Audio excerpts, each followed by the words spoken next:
build how do I explain this? You build what are they called? This is why I hate not knowing everything about Yeah, you games. know, like, we're about to do a talk show, right? You should probably figure out how to talk. Jesus, relax. We've got they're like Fortnite where you can build forts and other people can come, but it's more like Takes place at night. It's more like Minecraft Fortnite. Okay. So like it's an open world thing, I believe. And everybody's made of bricks. No, that's Roblox. No, what? I thought that was Minecraft. No, this is why. I'm literally just operating off of what you're telling me. No, you're just wrong. And if you're wrong, you're wrong.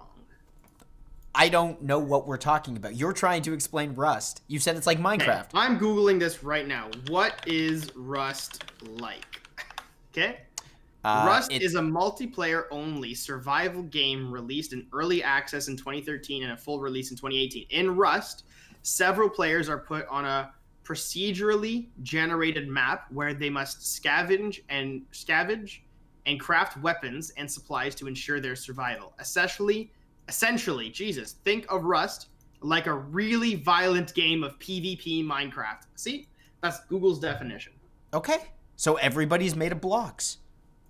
No, you're not. You could just Google it and you would know you're wrong. You literally just said Minecraft. I don't want to Google it. I want you to explain it to me. If you're going to be wrong, I want you to tell me. Just tell me. Okay. Okay, but honestly, are we going to talk about the fact that Mike Babcock is... we should probably talk about that. Yeah. He's the new Mike Milbury. That's okay. It's genius, dude. He's going to make so much money. Because if he got another coaching job, then they would just have to pay him.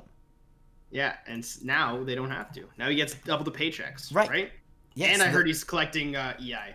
Guy's insane. He's not collecting EI. He has a job. Yeah, fair enough. What, did you get the insider scoop? Mike Babcock going after those CERB payments? Yeah, that's what it was. Yeah, you're right. The Canadian Emergency Recovery for Babcock. That's Mike Babcock. That's me. Mike Babcock. Good human. Well, we haven't even started our second episode, and I've already burst into the Mike Babcock thing. That's not a very good... He's not even on the Leafs anymore. That's not a good record. I don't like that. Oh, that's just you wait, man. The whole season is going to turn into me going nuts over Kyle Dubas the same way. How Kyle Dubas is the new Babcock. Everybody follow Kyle. Follow Kyle? The Shanaplan? I don't have... Is it honestly the Shanaplan anymore? Do we even know that? Of course it's the Shanaplan. He's the head puppet masters. Stringing the pulls. Stringing the pulls? I know what I said. Pulling the... Yeah, no, you're right. Yanking. You're yanking the chain? You're carrying this team, by the way. What? Our team. You carry us. Yeah. You're like the face of the franchise.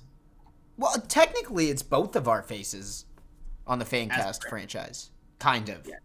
Yes. In a beautiful, beautiful logo. It's pretty cool. Oh, that's just the Twitch logo now. That's the normal logo. You guys have seen that before. And that's our new Bing Pot TV logo. Aren't rebrands great? Yeah. Especially when they look this good. Oh, damn. So good. You ready to talk hockey? You got like 3 minutes. Oh, wow. Up, yeah, sounds like you are super ready to talk hockey. I'm definitely excited. It's going to be hard wrapping my brain around some things.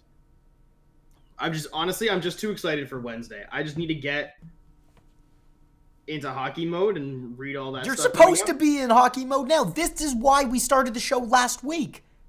So that there wouldn't be any more ramp up. Yeah, but this isn't real hockey. This is talking hockey. This is not real hockey. Just yet. Thank you for clarifying that talking about hockey and playing hockey are two different things. You're very welcome. You know, I think that's okay. We can set this up as the standard. Like, we actually understand. We're not experts. We're just fans. You love, honestly, you talk in slogans and taglines.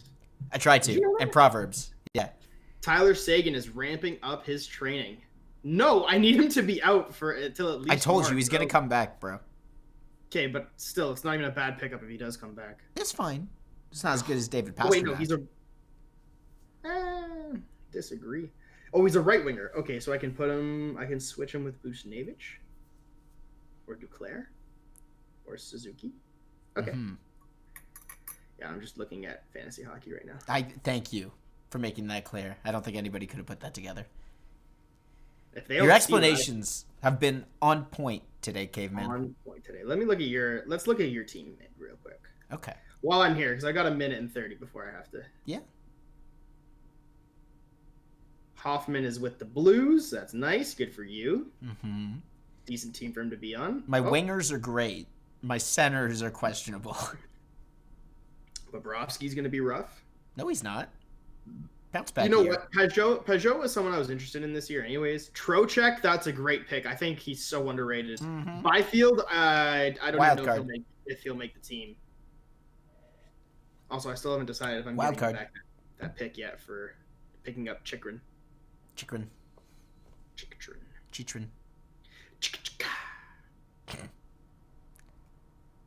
45 seconds. You ready? As I'll ever be. You don't sound ready. You sound tired. Can you do me a favor? Can you do some tuck jumps real quick? We are not bringing this back. They never left. I do tuck. You know what? I'm going to do some tuck jumps right now. I hope you're not done before the 30 seconds. Oh, yeah. You hear that, Paul? That's me getting the energy level ramped up there, bud. Oh, I remember you used to What make are you doing? You're yawning. No, because that's what you used to say whenever we were doing production, and it drove me mad. Oh. Paulie. Got 10 seconds. All right. Sit back down. You ready to talk some National Hockey League hockey? You ready to talk some Toronto Maple Leafs hockey? I'm ready to go. Paul the Caveman Cavaretta! Do the thing! Ladies and gentlemen, boys and girls, children of all ages, welcome to episode 2 of the Leafs FanCast. I am your co-host, Paul the Caveman Cavaretta, and to my virtual left, my right-hand man, Mr. Danny Max. Hi. You know, it's not like a crazy big introduction when they can see me the whole time. Bit over the top, my bad, buddy. No, you know what? I like it. This is... Now I'm just confused. Because, like, Yeah, it was 90 so seconds ago, I was giving you all the hell in the world for being too tired. Because you need to know that I'm always on the ball and I'm ready to go. Always ready to go. Okay, Always even when I'm ready to go. tired, I'm still ready. Amazing. Well, I'm going to down this my coffee beer? while we talk some hockey. Yes, this is the Leafs FanCast, as in the Toronto Maple Leafs FanCast.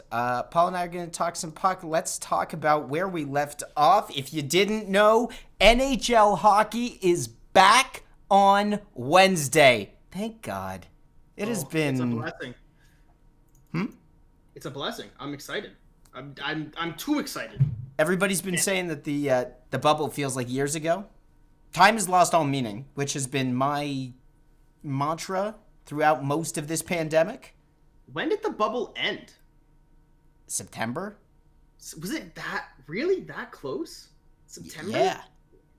Dude, that's insane. October, maybe? No, I think it was September. It's the point. Time has lost all meaning. Yeah, no, nothing matters anymore. Democracy Up and down, was left is right. still a thing when the cup was handed out all those many moons ago. Yeah, let's not get into politics. No, we're definitely not getting into politics. No, please. All right. If that wasn't good enough, not only is hockey back on Wednesday, but 2 days ago, the Leafs waived Michael Hutchison. Oh my God, the Leafs waived Michael Hutchinson. Everything is fine. Is that really how you're gonna start it? That Hutchinson? matters. We have a list of things to talk about. The very first one I put in should have been capital letters, waived Hutch. So I'm just happy. I'm proud of you. Listen, I would also be happy. He wasn't that great for us last year, and he definitely wouldn't be worth anything this year. Would we call that an understatement? An understatement? I mean, he wouldn't have been the worst thing ever. Our defense is much better this year. No, but do you remember going into last season and saying, like, hey, great, Michael Hutchinson's our backup goalie. This is going to be fine. I'm sure it's going to be fine. We don't have to worry about that anymore. We have goaltending. It's just nice. Yeah, but he won more playoff games himself than the Leafs did last Minor season. details, not really important. I'm just saying. Thank you Right. for stating the facts.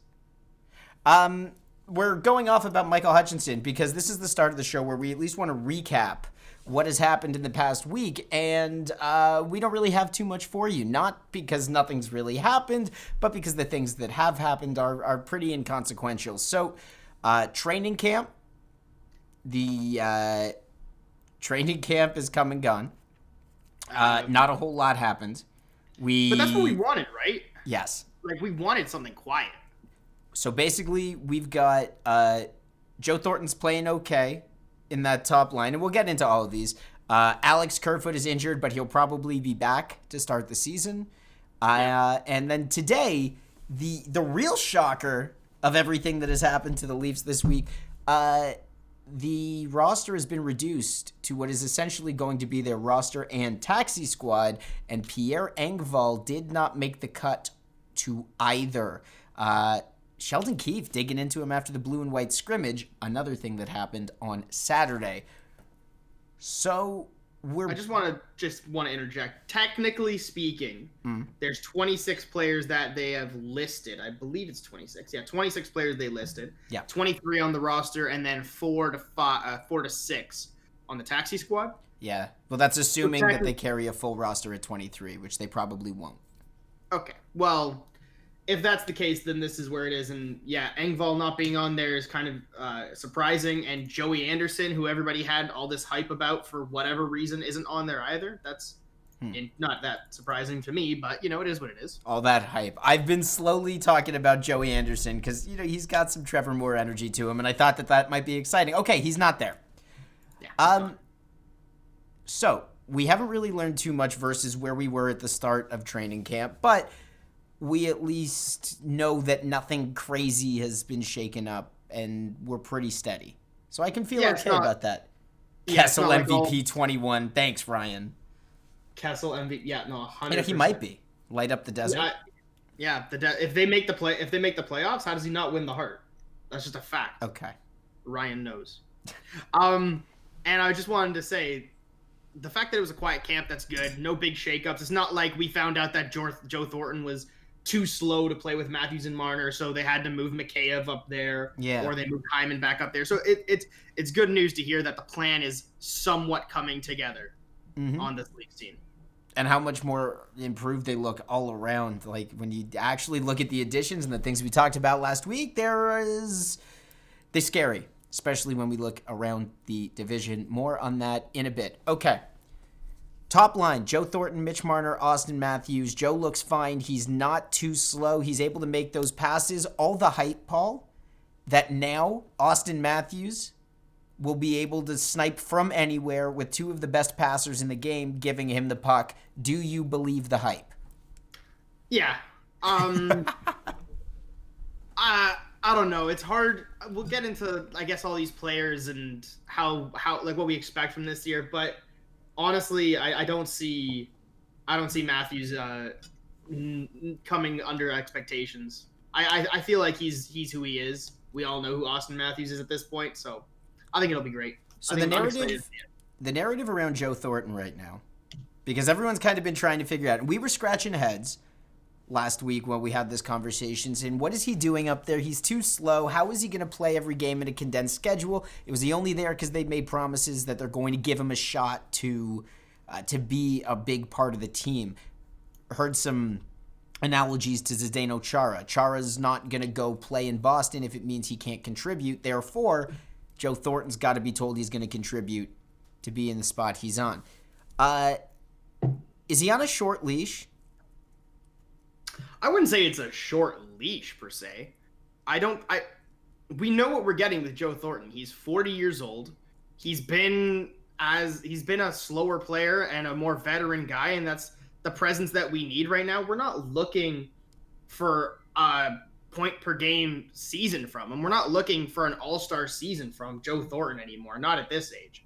I think we're just looking at him to kind of bring some stability and maybe some Patrick Marleau like qualities back to the Leafs, which is maybe what they've been missing the past couple of years. Yeah, but except not on a $6 million contract. Like, what does that line have to do in order for you to feel like they're getting it done?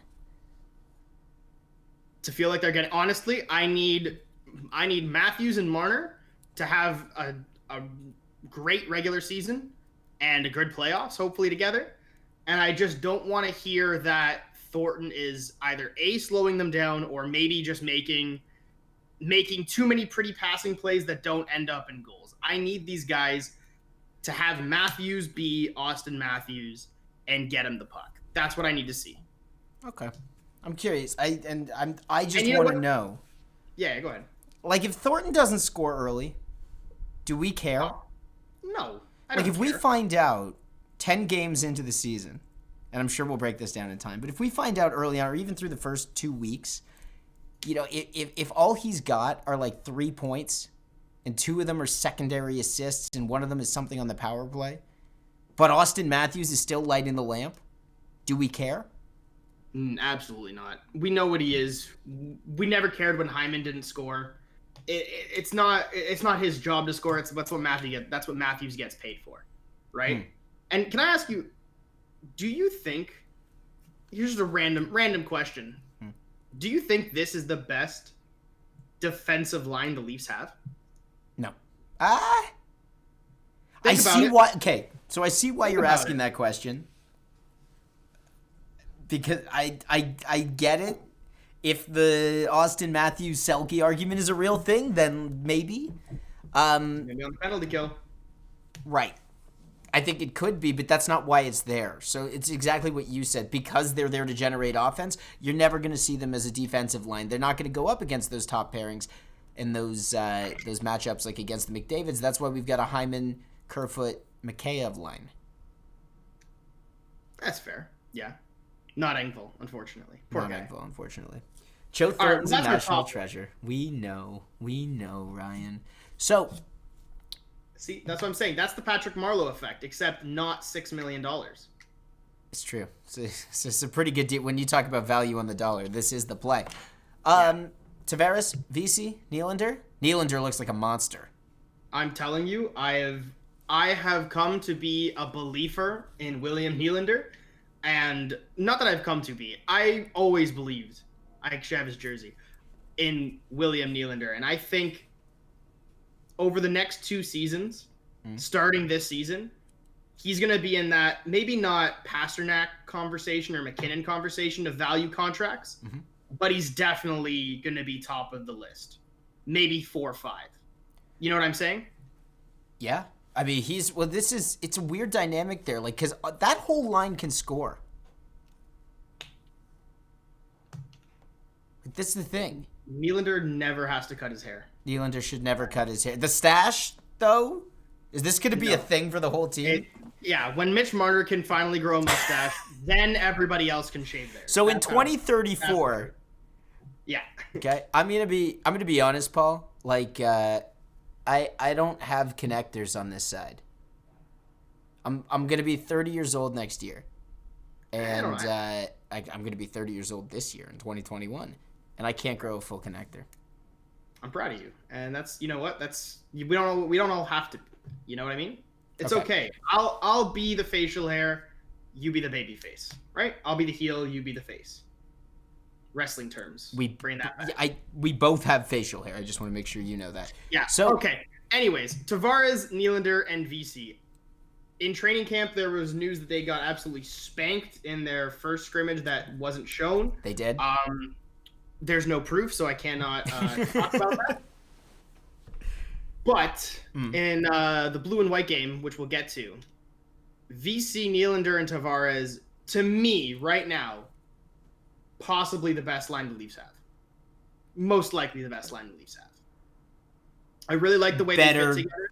Better than the Mitch Marner, Austin Matthews line. Basically. Like, they're the real, like, in my eyes right now, they are the real first line. And I think, at least in that game, which we'll get to, they definitely showed a chemistry that it seems kind of unshakable. Like, they know where each other are. They've gotten used to each other, at least, Tavares and Nylander, and I think Tavares is out for blood this year. Yeah, he should be. Based on the need for a bounce back, I think that's fair to say. I think you're absolutely insane that that's their best line, but I'm going to You're let right. you have Simmons, this one. Spezza, Barabanov. And you know what to do. Paul makes a terrible take. Just go ahead and throw bits at him to tell him to pipe down. That last fourth line. Simmons, Spezza, Barabanov. So we were curious if that was going to be a cycle situation, if they were going to be bringing people in and out. They didn't. They stuck with that look for all of camp. Yep. And it looks like that's how they're going to roll into the regular season. Thoughts? Barabanov looks, honestly, just a little too skilled to be playing with Spezza and Simmons. And Spezza. Simmons looks slow, honestly. I don't know. Maybe he'll ramp up. He's a bit older, so I can understand the slow start. But he does look a little. They do look like a little slow line. Barabanov though does look like he's playing above his pay grade right now. So that's only encouraging, right? We'll see how that goes down. Okay. Nothing crazy out of the defense. Riley and Brody looked fine together, not making any headlines. That's exactly what we wanted. Muzzin and Hall, same deal. Bogosian and Lettinen / Travis Dermott. So we weren't sure what was going to happen to the D pairings. And actually, at the beginning of camp, it looked like they weren't going to do anything to the D pairings, just kind of let them get their feet wet and then throw them into the regular season just as they were at the start of camp. But looks like at practice today, Lettinen, the odd man out, even though he anchored the second power play in the blue and white game. The second power play now belongs to TJ Brody, and Travis Dermott seems to have played his way back onto the lineup. What are we looking at? So we'll see where it goes from here with Dermott and Lettinen, I guess, being that sixth and seventh option, which is fair. They both play very similar styles, and they both have had very decent camps. In that game, I've become a real big Lettinen fan really fast, and I don't think that's a good idea. And I've always liked Bogosian. I mean, Stanley Cup champion Zach Bogosian. Like, he brings so many intangibles to the team. He has more Stanley Cups than Connor McDavid. Therefore, he's a better player. Meme on Instagram, if you know what I mean. And Go for it. No. He's a big body guy. I mean, what you're getting with Zach Bogosian. I think he's a great addition to the team, and he looked like he could keep up. So I think Bogosian's going to pay off this year for sure. And I just love Lettinen, to be honest. Okay, well, if you like Lettinen, what's going on? Because he looked okay. He was skating. He was moving the puck around pretty good. Is this more about giving Travis Dermott a chance, or? Honestly, I think the difference between Lettinen and Travis Dermott is Lettinen looks like a more prepared Travis Dermott, a more experienced. Like, this is what Travis Dermott will become in 3 years, okay, 3 years. But the guy's got no NHL experience. Yeah, he played in the K. That's big enough. He played with the fast guys. On a rink that's a totally different size. Hold on. So, you're saying that from what we've seen out of Lettinen, yeah, and Ryan understands, by the way. Ryan in the chat understands exactly how terrible your takes are. Can't wait for Jake Muzzin should be traded talks from the caveman. Yes, exactly. So, if you're telling me that Lettinen, with no NHL experience, looks like a more prepared Travis Dermott, all I'm going to ask is that you elaborate. I believe his decision-making in the offensive and defensive zone, he looks more comfortable where he is. Can you provide some evidence to your argument? Unfortunately, I don't think we're allowed to show clips, but at least... Maybe you can describe them to me. Okay, let's talk about the power play. You've got nothing. You have nothing. In the blue and white game, let's talk about the power play. William Nylander, John Tavares, Jason Spezza, Lettinen, and one second, who was the third man? Hyman, down low, I believe, right? That was the line that was on the power play for the white squad. And Lettinen moved the puck flawlessly. Honestly, like almost John Carlson-esque. And I even made a comment the other day that if you put that William Nylander snipe from the hash marks of the left circle, right? And you blurred the colors on the screen, it looked like Ovechkin took. Yeah. Honest to God. I know. Okay. It was nice that you're excited. Here's the other rumor, BT Dubs. Because I didn't watch the blue and white game, I'll acknowledge. I don't know how he looked at 5-on-5. Acted out. Oh God, it's not big enough room. I don't know how he looked at 5-on-5. And so one of the theories out there that's being floated around is that they're going to put an 11-7 formation, and they're going to really keep letting it to be that guy on the power play. Really? With an 11-7, and that would actually make sense, because the question mark that I've still had is, what are you doing with guys like Simmons that might look a little slow, or Spezza? If you're worried about them playing every game in a condensed schedule, 11-7 might actually be a way to rectify that. Not that that's a bad idea. Unconventional ideas like that, it works, but you're just taking away ice time from other defensemen. I mean, where's the reward for Travis Dermott putting up great 5-on-5 numbers? Okay, buddy, it's power play time. Go sit on the bench. No, but he's not a power play guy anyway. Like, that's fine, but like Travis Dermott's not going on the power play, so it's either. But you're now taking away ice from. No, this you're guy. not. In some sense, because you have a seventh defenseman. You're giving him more ice than if he was in the press box, one. And two, you're actually taking time away from your forwards. You're minimizing what your fourth line does on the ice as a whole. You're giving, so like Marner and Matthews, they're not going to play with Thornton every minute of every game. I don't mean just specialties, 5-on-5 as well, because you're not going to run Joe Thornton 20 minutes a game. So if you're running 11-7, when Thornton needs a break, but the big guys can hang out on the ice, you can send one of your fourth liners to go with them, maybe Barabanov, who's playing above his pay grade and above his weight on that fourth line. So 11-7 might not be the worst idea. Listen, I've not seen a team where it's worked out yet, honestly. I don't see a situation where it will work out. The Leafs are going to have to prove me wrong here and prove that 11-7 can work.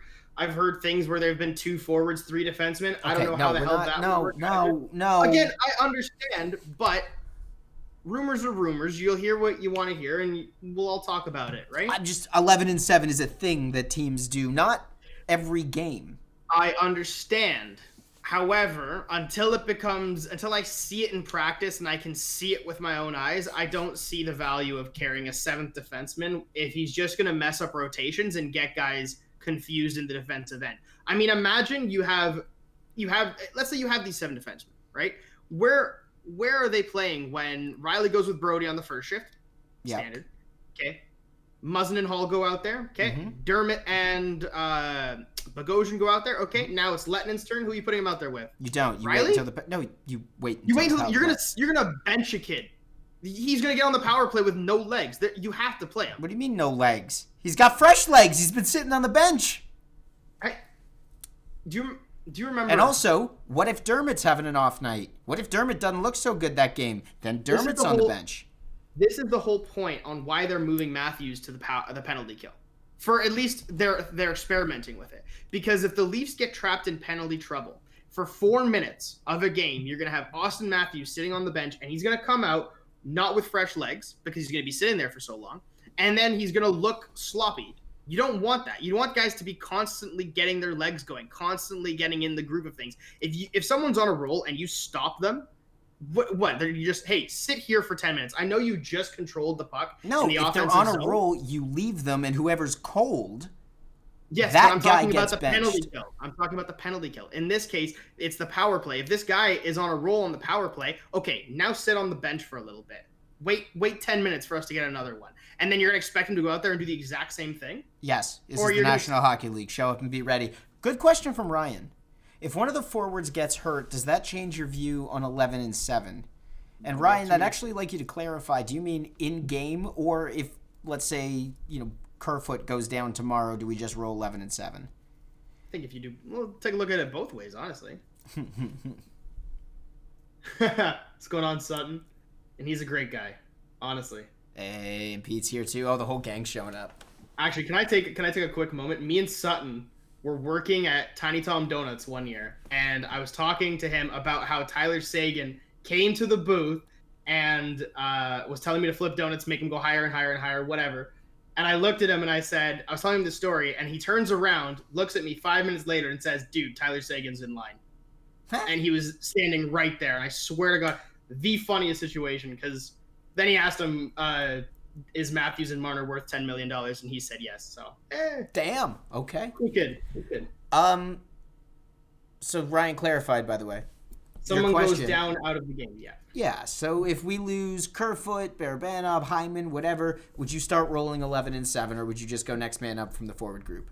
No, I think he's saying if someone gets injured in-game. Is that not what you just said? It literally says out of game in the chat. Do you need me to clarify the question a third time? Come on, Paul. I swear to God, the second okay, it doesn't matter. Either way, if someone goes down in game and you're running 11-7, now you're running 10-7, that's pretty rough. You can't move a defenseman to forward, even if it's Morgan Riley. It's not going to work. But if someone gets injured, I think we have enough depth on our team to actually supplement these guys and exchange them. Like, if Barabanov gets injured, Nick Robertson gets to play. Yeah. Boo-hoo. Right? I don't. If that's the argument, I don't see that as an argument. But if we're worried about someone getting injured in game, yeah, no, for sure. That's especially with all of our dinosaurs on our team, they're going to get injured eventually. So okay, so we'll talk about this. Did we talk about his cannon yet? Does Paul have a cannon? Talking about William Nylander's cannon because that guy is an absolute rocket of a shot. Oh, actually, no, he's talking about Nick Robertson's slap shot on the power play, which was insane. Yeah, no. That was pretty steezy. It was pretty nuts. Well, unfortunately, he's not going to get a chance, Pete, because Joe Thornton has to play with Mitch Marner and Austin Matthews. Yeah, so let's talk about Robertson. Let's talk about Rasmus Sandin. These two guys who are on the station. Thank you very much, Mr. Sutton. Let's talk about these guys on the practice squad, or what will probably be the taxi squad. Taxi squad, by the way, not made official until Tuesday, so we'll find out tomorrow. So we're talking Robertson, Sandin. Robertson and Sandin, are they making a mistake in giving some of the vets a shot ahead of these guys who aren't unknown commodities, really? Unproven, but not unknown. If that's the case, how short is that leash on the third and fourth line to give Robertson a chance, or Sandin in the case of the D pairing? So I'm going to bring up something that was mentioned a while ago, or yesterday, I believe, when we had our little preliminary talks. We were talking about how the idea of Hyman, Kerfoot, and Mikheyev is supposed to be a line that Sheldon Keefe really wanted to get together, and that the lines are set up the way they are because Sheldon Keefe wanted these guys to play together. That's what you mentioned, right? Yeah. So if someone were to get injured, per se, I don't see Hyman, Kerfoot, and Mikheyev getting split up. If that's what they were looking for and that's what they wanted, I don't see that getting split up. If you are going to move, and then if you're telling me that means you are either going to move Barabanov from the fourth line up to the second or the first line, or you're going to replace a first line guy with a fresh as a baby's bottom Nick Robertson, that's going to be a little rough. And I don't think that's going to let him shine in the best way that he possibly can. He's going to be thrown into the fire and just, hey, good luck out there. Go now. You were sitting on the bench last week. You were up in the press box. Okay, now here's Connor McDavid. Go skate with him. Do you see what I'm saying? Yeah. Well, if anybody could. You're not wrong. As far as Sandin, I like keeping him with the team. Let him practice with the team. Get used to the guys. I think this is just. I think of anybody, he's going to be getting the most opportunity because we run through defense like it's nothing, and we're gonna be making switches every now and then. Dermott and Lettinen, they're gonna get their opportunities, but when the time comes and Sandin steps in, we'll see how long it takes for someone to knock him out. And when we run 11-7, that's just gonna be more room for more D guys, and he's gonna get his chance. So I'm just. If the Leafs end up running one game 11-7, what are you gonna do? What am I gonna do? I'm gonna watch the game, and if they lose, I'm gonna bring it up. And if they win, it's their fault for running 11-7. No, but I'm gonna mention why it's a bad idea or why it's a good idea. You never know, right? I mean, we've got a pretty good idea. Yeah, it's a good idea. Okay. So as far as one more thing. As far as short leashes, fourth line being a short leash. Gosh, I can see that. If they're running 11-7, then it's even shorter. But as far as this team goes, you're not going to replace Simmons' grit with Robertson's agility and skill for no reason. I can see, depending on the matchup, if we're up against a big brute team like the Calgary Flames, even if Simmons has been having a rough go at it, I don't see him getting taken out for Robertson in that situation. It just wouldn't make any sense. So I don't think the leash is going to more or less be determined based on how these guys are playing at the time. I think matchups are going to have a big impact on how the Leafs play this year. That's a really good point. Scory Perry. Man, Scory Perry got waived. He's gone. Poor guy. He is, he's not looking that good. I feel really bad for it, too. It's like, it is. Everything is just falling apart for him. Okay. So, we kind of know what our team looks like. We anticipate some minor fluctuation. Talk to me about that blue and white game. So you watched the scrimmage, and this is probably the most highly rated scrimmage of all time. 100%. First of all, the fact it was televised, I know we're desperate for hockey content here, guys, but come on, man. You could stream Mitch Marner playing NHL 21, and that would probably be more entertaining. I feel like it had more weight to it. 2002. Great game. We played that on the stream on Tuesday last week. Freems kicked my ass. It was awful. That's unfortunate. Yeah. So not surprising, but for you. Thanks. Okay. So talk to me about what you saw, because you got a lot of notes. Well, I wouldn't say a lot of notes, but let's just go through quickly. I saw the Tavares line looked fantastic. VC looks like he's having a bit of a struggle with the puck right now. At least he was mismanaging it, or he looked a little shaky at times, a little lost on the ice. But all in all, I think Tavares and Nylander right now have been such unstoppable forces. They kind of, at least in that little scrimmage, they kind of made up for it in a sense where you didn't really notice his mistakes that often. They weren't really in the defensive zone all that often, which is something you very much want to see. And they were matched up against Matthews and Marner. So, I don't know. I take a look at that scrimmage, and I hope to see that Tavares, Nylander, and VC together is going to be a good matchup for any team. Any offensive line they go up against, I believe that this is probably going to be our top line. At least in my eyes. Yes, so wait, what I'm getting lost on is if Corey Perry was looking... Did I just say Corey Perry? Thanks, Corey Ryan. Perry? You're firmly in here. If Jimmy VC's looking lost, how are you saying that's their best line? But I got some thoughts on VC. I just want you to answer that first. Okay. Jimmy VC looks like he is going to be a role player who can score. I don't think he's looking to be a 60, 70-point guy. I don't think he's looking to be a 50-point guy.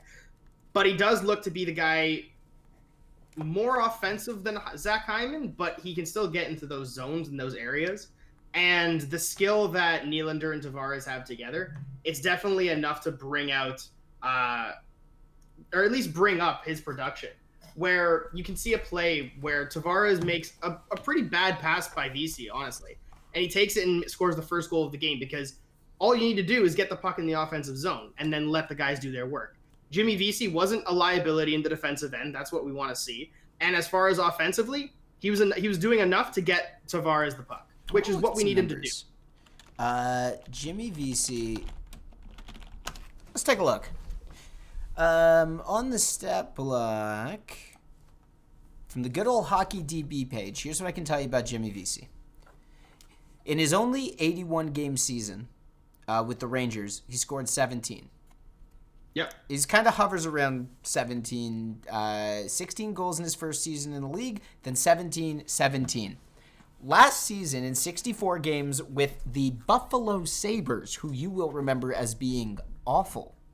The best team in the NHL. He scored 9 goals. Nice. Good for him. I guess what I'm saying is those Rangers teams weren't very good either. Yeah, no, they weren't, for sure. On the decline. Is there enough there, and are there flashes of offensive excellence that might actually explode alongside John Tavares? I think he's in a spot where he will be allowed to do so. I think he plays the role where defensively, as long as he's not a liability, I think he's going to be given the opportunity to really shine this year and step up to what everybody was talking about when he was signed out of college as what's that award? When Hobie Baker. Hobie Baker Award? Hobie Baker? Yeah.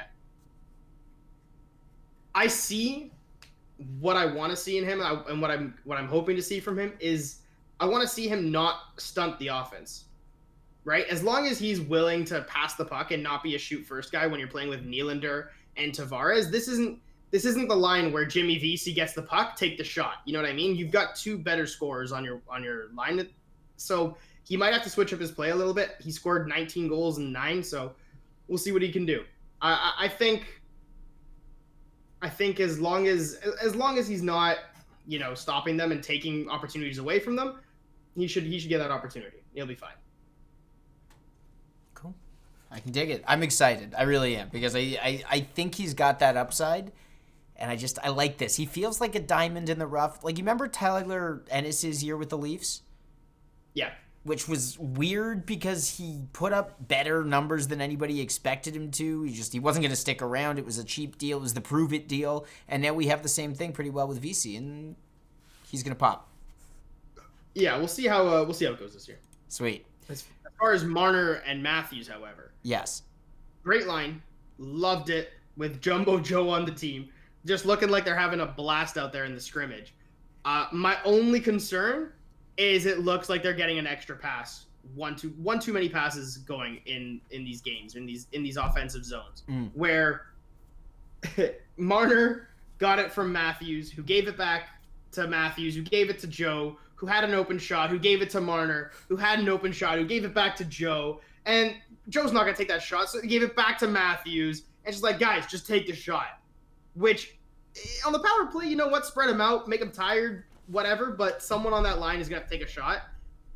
Matthews clearly will when he gets the opportunity, but again, if they double Matthews and Joe Thornton doesn't take the shot, well, you're going to be passing it way too often. So we'll see how it goes. I hope Mitch Marner does what he wants to and scores more often this year. Hopefully he gets that 30-goal mark, but he's going to have to learn to break that pass-first mentality and get to that let's take a shot.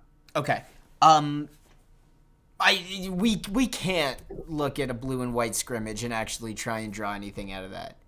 Like, absolutely. Like, this is, I know it's tough because it's the first televised bit of hockey that we'd seen in God knows how long, but also, like, they're not even close to trying. So when I hear you describing it, I can understand how it would be concerning. Okay. But like, to hear you describe that as saying that, yeah, they're trying to do cool stuff in practice and they should really just try and put the puck in the net. Like, you know what I mean? Like, here, okay. Listen, I've always been a fan of what happens in practice is what's going to translate to a game. And if you're not willing to take a shot in practice, if you're not willing to be selfish in practice, are you really going to be willing to take that shot during a game? I just can't. Like, Mitch Marner has said, there's been a couple articles written about Mitch Marner and his preparation. He's ready to pop off. And I don't know how much of that is just the fact that, you know, the media's looking for stuff to talk about. So they're like, oh, big bounce back year. But okay. He keeps saying that the one thing he wants to work on, and actually he said this for a while, so grain of salt, he wants to work on his shot, make him more of a shoot first effort. Yeah. And maybe he will, but I'm not going to listen to you say that because of what was happening in a blue and white scrimmage, we're going to conclude that no, he's still looking to pass. No, but it is at least a little bit of a precursor to, well, if this happens during a game, well, it's not an I told you so, but kind of. Do you know what I mean? Just real quick, got to look to the comments for a second. Ryan Starfire, and I quote, The only unselfish player I've ever seen is the grit of Danny Maggs on the ball hockey floor. Thank you, Ryan. Yeah, Ryan, don't do that. You know what? 1 second. Thank you, Ryan. Damn it, that was my air horn button, and it's not working. Okay, then, moving on. Bing pop. That's pretty disappointing. That's all right. You tried your best. It's fine. We're giving it a bing pop. And another one. Bing pop. Amazing. Hey, do you know that if you want to fire off that bing pot button, or the air horn, matter of fact, you can by going to the sound effects panel. It's called Sound Alerts. Throw some bits at it, and make your FanCast talk. FanCast? Is that... What? You can make your FanCast talk to you by hitting the buttons. We're going to add more sound effects over time. That's kind of cool. Yeah. I think that's great. Isn't it? All right. Well, let's just fire off quickly. Let's just fire off quickly what we thought about the other lines, or what I thought of the other lines. Yeah, Third line, honestly, just looked annoying. Clearly, Engvall didn't look too good, which we can see as he's not on the taxi squad or the roster, at least right now. Simmons and Spezza, they just look slow. Barabanov looks pretty quick, so that's fine. Hopefully he can step up in the lineup if someone gets injured. Maybe he can replace a Joe Thornton if something goes wrong, whatever it is. If we're looking at Riley and Brody, quiet, did his job, played proper. That's what we want to see. Riley looks like he's jumping up in the rush a little bit more, getting back to that true skating Morgan Riley form. Good to see that he's back. Muzzin and Hall just shut down anybody they were up against, so that's great to see. Bogosian's just a big body. Lettinen, I loved on the power play that one time I saw him, or 3 times, however much it was. We'll see how it goes. I think this guy's a dark horse, in my opinion. Maybe he doesn't get a starting roster or starting job on opening night, but you know what? In a back-to-back where Dermott's going to be tired, hopefully he gets the job, and he proves himself. And here's going to be my weird take that I'm not too excited about. And I know it's just... This is going to be the weird take? This is a bad one. I know this is a bad one. I'm going to say it. You're admitting to it. Okay. I don't like Frederick Anderson in the way he's playing right now. He looks the same as he did last year, and he doesn't look comfortable. No, I'm out. We really starting this? We really? Listen... I'm just saying, it's just personal. You're gonna see it. Come on. If it happens, I don't want to hear it. I don't want to hear it from you. If it happens and he's just a wreck in the opening week, I don't want to hear it from you. That'll be an I told you so, and I will shout it at you. Shout. You started with this as a bad take. You can't actually believe that. I like winking at myself in the camera. I look so cute. Anyways. You can't actually, like, you know, and the worst part is, I'm being honest. The worst part is, you actually have a point. If Freddie Anderson struggles out of the gate, and Jack Campbell plays well, then there will be something to talk about. Bold prediction out of, I want to say, one of the guys at The Athletic, either Cloak, Myrtle, or Siegel, on their big, bold prediction article that said they cause a goalie controversy, which means Campbell's got to play well regardless, because I don't care how bad Freddie's playing. If Campbell ain't playing any better, you're still not bringing in Michael Hutchinson or Aaron Dell. Yeah, that's fair. Ryan, you don't joke about that. No, he has playoff experience. He's hate you won so much. Okay, well let's move on quickly, and then we can get into the meat and potatoes of what should have been the start of this. Quickly, the power play. I guess we're going for a more balanced look this year instead of just overloading it like we have in the past. Yeah, so you're talking about the, rather than have all of the big guns, Matthews, Marner, Tavares, Nylander on the same power play unit, the one last year that was helmed by Tyson Barrie, they're giving Marners and Matthew the space to work together, with Wayne Simmons being the bumper in front of the net and Joe Thornton working the middle in the slot. That's, Paul, where you said you were seeing one too many passes. Yeah. And Simmons still, again, as big of a body as he is, he still looks slow. I guess he doesn't have to be that fast if he's just standing in front of the goalie. And so the second unit, Tavares, Hyman in front of the net, Jason Spezza, William Nylander, Snipe Show, William Nylander, and Lettinen or TJ Brody as the quarterback. This is not just something they did for the scrimmage. This is how the look is going to be. And you don't like it. No, actually, not that I didn't like it. I do like the idea of overloading the first power play. Just give them a minute 30 and let them go to work. Because you know what? There's only so many teams that are going to be able to deal with that skill. I don't care who you are. I don't care if you're Kasperi Kapanen, best power play penalty killer in the world. I don't care if you're Brad Marchand. There's only so much you can do against those 5 guys, right? Nylander, Matthews, Marner, Tavares, Riley. However, I do like William Nylander in Matthews' spot. After showing that he does have that slap shot in that, like, the one instance, we'll see how the guy can shoot. We know he can shoot. The guy can shoot, and I really think this is going to be. Yeah, I think this is going to be a year where if he's given the opportunity, and Matthews is no longer the first option on his power play unit, where now he's the first option, I think we're going to see his numbers go even higher than what they've been in the past.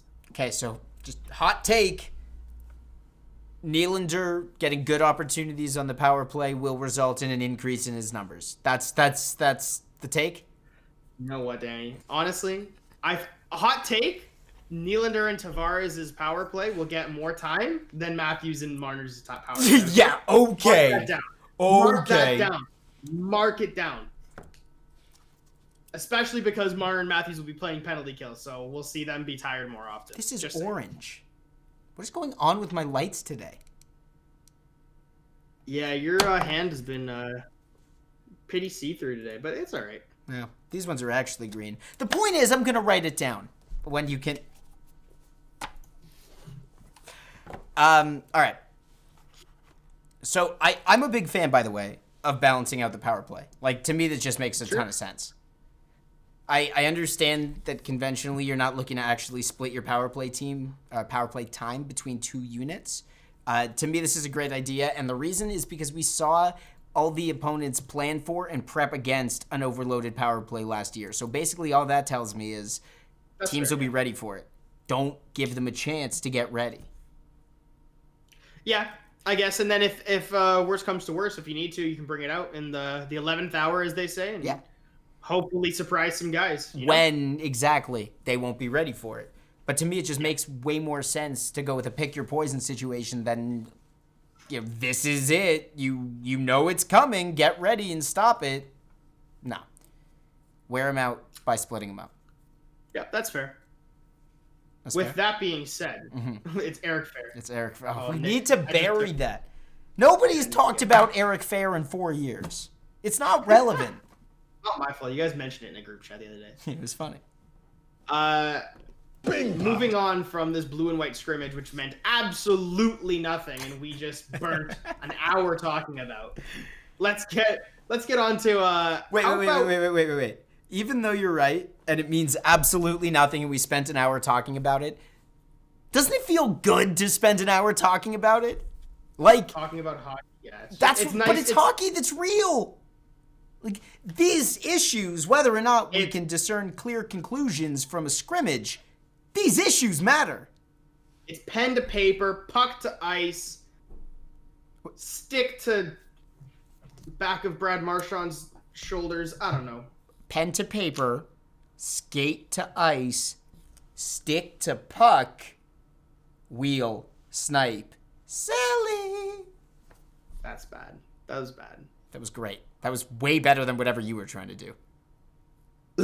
I just puked in my mouth. Okay, 2021 expectations for the Toronto Maple Leafs. How do you want to start this off? I want to start off by answering Ryan's question because it's topical, and then we'll segue through it. Where does the Leafs power play rank at the end of the year? If we're talking in the division, hopefully number 1. If we're talking in the league. I'm trying to think about it, and I only see Tampa even lost Kucherov, so I don't know if they're not gonna be that much better. Bro, I'll answer it for you. Top 3 in the league, hands down, aided by the fact that their division sucks. And on that note, 2021 expectations. Peter expects that we'll beat Ottawa. Hopefully, yeah, I agree. I think that is a very fair expectation. I don't know. Matt Murray seems to be on a roll, so we'll see how it goes. Okay, well, let's talk about the division first. Yeah. So you know that the Leafs are now proud members of the Scotia North TM division. That means they're playing games only against other Canadian teams. That means that they are playing each other Canadian opponent 9 times this year. 9 matchups against the Vancouver Canucks. 9 in the Battle of Ontario. 9 against the Habs.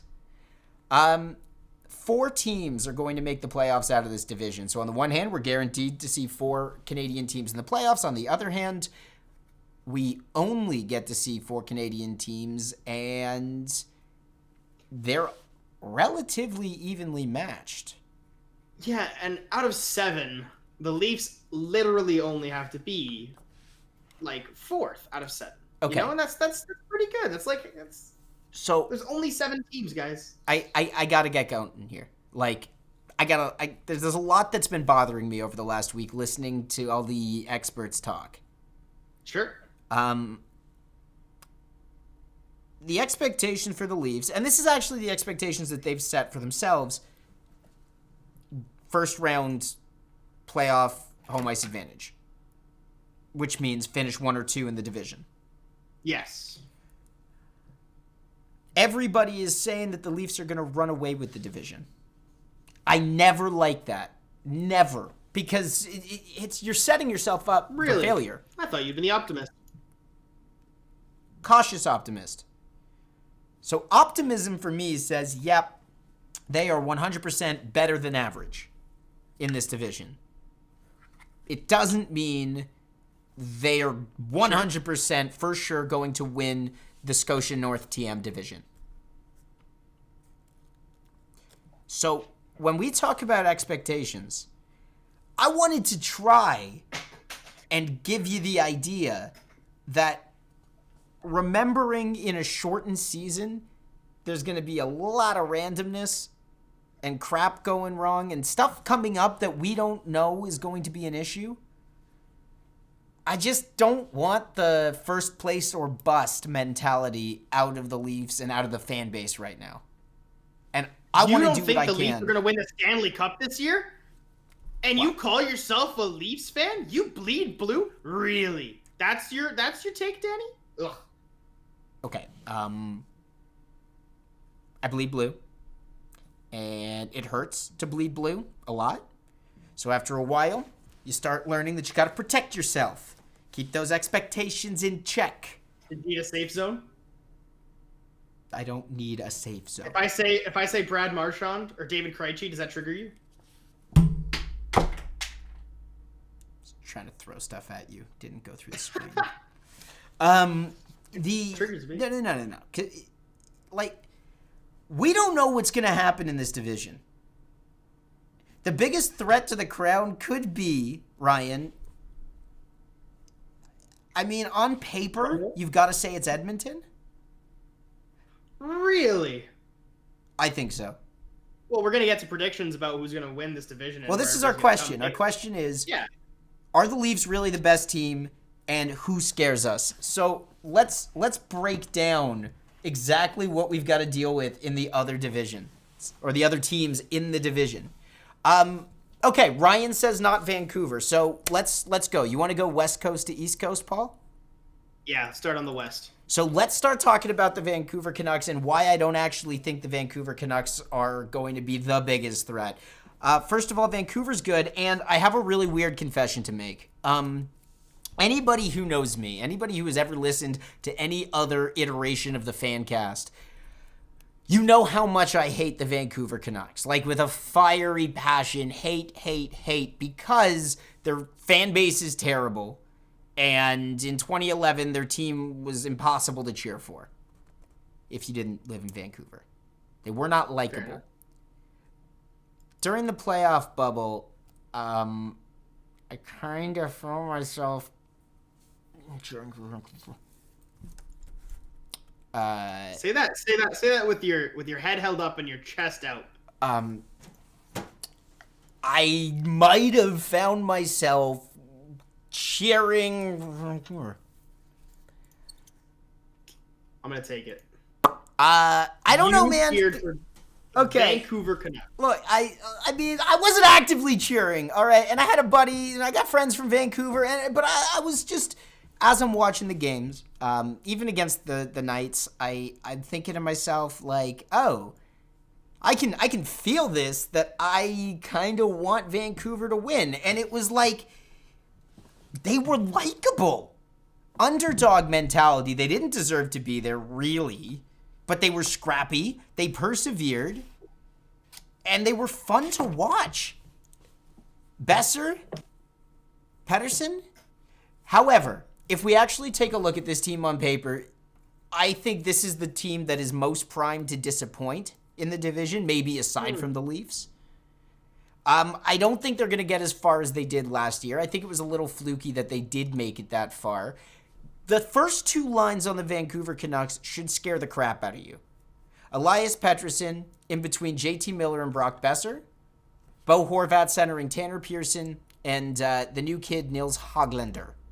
Which, by the way, is now the best name in hockey. Nils Hoglander. Say that. Hoglander. I don't want to. Hoglander.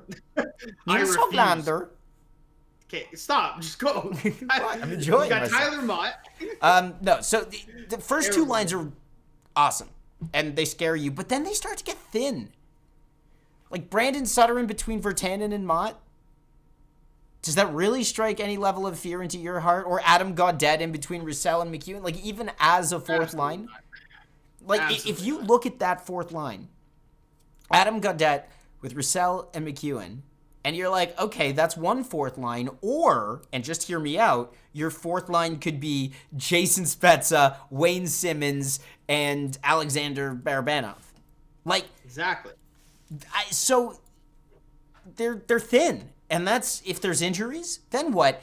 D-pairing, it reminds me of the Leafs from a couple years back. Edler and Schmidt, okay, but again, Edler's made of glass. Like, it's not unreasonable with a lot of games stacked next to each other that there's going to be injuries through this lineup. Quinn Hughes will probably take a step, or the pace of this season will catch up to him. And so I look at Vancouver, and I don't think we should be that worried. I think the games are going to be entertaining as all hell, as they should be. But long term, when you've got to play 9 times against Calgary, Edmonton, etc., come on. You feeling like these guys are a threat to the crown? Yeah, but what about Braden Holtby with backup Thatcher Demko? That's a solid goaltending is voodoo. Tandem. Goaltending is voodoo. Hey, Matt Murray could win the Vezina this year, and we'd be talking about Ottawa. More on that later. I'm excited for my Ottawa take. So okay. So that's what's going on in Vancouver. Could be. I mean, I totally understand. You're saying they're thin on the back end of their forward group. I mean, why run one fourth line when you can run 2, right? And so yeah, I kind of agree. They look like they're very top heavy. And who's to say that JT Miller has another standout season like he did last year? This Nils Hoglander guy, I don't like. Don't you just think that a lot of things went really right for Vancouver last year? Didn't it feel like? For sure. Didn't it feel like the year that the Leafs went to the playoffs against the Capitals? They would only have made the playoffs if everything went right, and it pretty well did. Yeah, the only difference here, I would say, is Vancouver definitely has some offensive weapons, but I think their defense is maybe not slightly underrated. I think their defense is what carries them. I mean, having Tyler Myers on a third pairing, I would pay any amount of money for that to be on the Leafs, to be honest. So I really like their defense. Their offense, their top six is clearly a threat. But we'll see if anybody takes a step up or step back. I don't think JT Miller is gonna honestly have as good of a season. But I do think Elias Pettersson is gonna be a monster again. So Vancouver is gonna be pretty good, pretty tough to beat, to be honest. Okay, but now, Caveman, talk to me about Edmonton. Let's go to your favorite to win the division in the Edmonton Oilers, and not much has changed. I mean, you're looking at Hopkins playing with McDavid and Cassian on that first line. You're looking at basically McDavid getting protected by a goon who's just going to slap you anytime you get close to him. So as much as they are a pretty weak team in that sense, Zach Cassian is going to be on the ice way too often for anybody to get any hits in. So I don't see anybody getting away with anything against Edmonton. Their second line, you got Draisaitl between Yamamoto and Cahoon. I'm not convinced in Kyler Yamamoto. I don't know who's convinced about this kid. Josh Rawlins is convinced about Kyler Yamamoto. Absolutely. And Dominic Cahoon just doesn't seem like he's gonna be anything. Honestly, I don't see, aside from the McDavid and Draisaitl show, this team is kind of lackluster to me. I dislike them. Their bottom six, I mean, you have Kyle Turris, which is a very good addition, and Jesse Puljujarvi is coming back. Bottom six, you are correct. Jesse Puljujarvi is coming back this year, I believe, with Tyler Ennis, Josh Archibald, Yuhi Kaharia, I can't even pronounce that name, and Alex Chason. Their bottom six is worse than Vancouver's. And you only have those two centers. Honestly, Hopkins is a product of Connor McDavid, and so is Zach Cassian. And Draisaitl is going to score no matter who's on his line. So their offense doesn't scare me. And worse than their offense right now, their defense. What do they got? Darnell Nurse, who's a beast, to be fair. Clefbaum's out for the year. Yeah, Clefbaum's out for the year. Apologies. Yep. Ethan Bear, he could be something eventually. But come on, you're telling me you really want Adam Larson over Taylor Hall? That would very much help them right now. Yeah, I know. It'd be very, very helpful right now if they did. Caleb Jones, I've never even heard of this kid.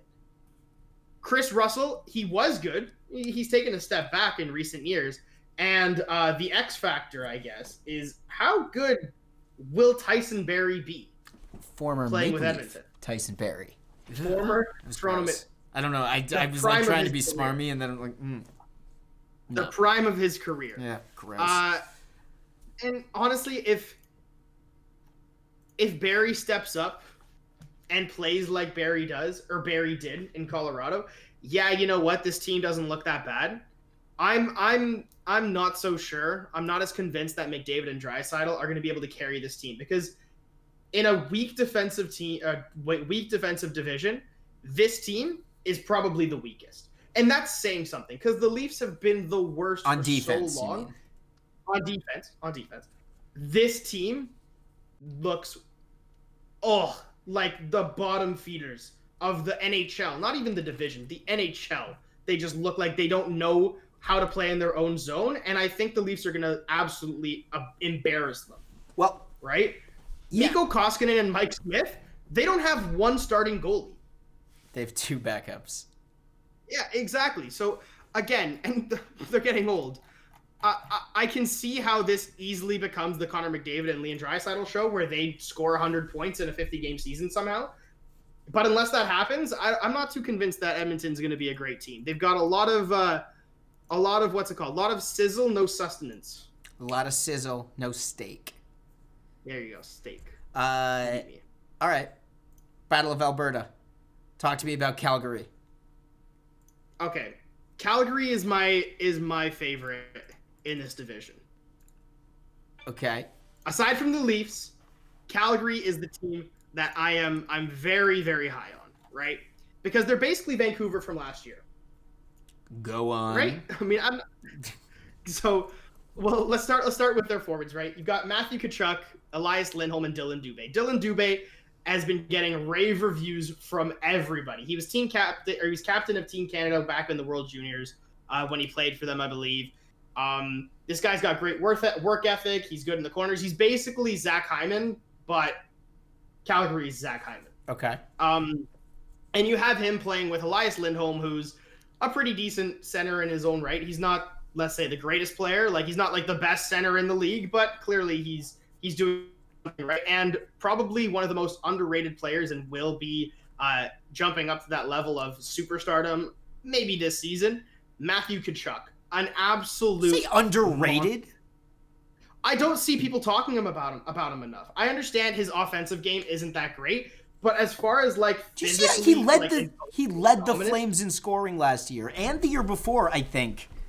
Not the year before. That was Gaudreau. But I think the only reason he did lead the Flames in scoring last year is because Johnny Gaudreau had a bad season. Speaking of which, I don't see him doing that two years in a row. This might be the year that Johnny Gaudreau says, okay, look at me again, guys. I'm here. I still play. I'm not going away. Every time I've talked about Team USA and making their roster if the Olympics were to happen, I somehow leave out Johnny Gaudreau, and it's surprising. Like, people always like are overlooking him recently. And that sounds like what you're saying is that Johnny Gaudreau is the underrated one, not Matthew Tkachuk. Matthew Tkachuk is going to bother the entire division. Yes, I think that's because last year, he had such a down season, which is so uncharacteristic of him. I don't see that happening again. I see Johnny Gaudreau take the reins. Okay, 9 games against the Leafs and the Flames. In 9 games, over under 5. The number of fights between Matt Tkachuk and Wayne Simmons. Okay, well, I'm gonna say under, unfortunately, under 5 because Wayne Simmons is gonna be fighting Milan Lucic, who plays for Calgary. So want him to fight everybody. Yeah, I want Matthew Tkachuk to fight. Do you know what I want? When Wayne Simmons go on the ice, I want it to look like one of those old school NES Super Nintendo games where you just side scroller and then start punching things and you've got to keep beating them up. I have a vision of that. Of Wayne Simmons side-scrolling across the rink with different guys coming the other way in different jerseys. You just got to beat them up. I want Shaq Fu, the video game, starring Wayne Simmons. That's a little racist. Next. Okay, you got Johnny Gaudreau, underrated because last season he had a terrible season, with Sean Monahan, who also had a down season, and Andrew Mangiapane.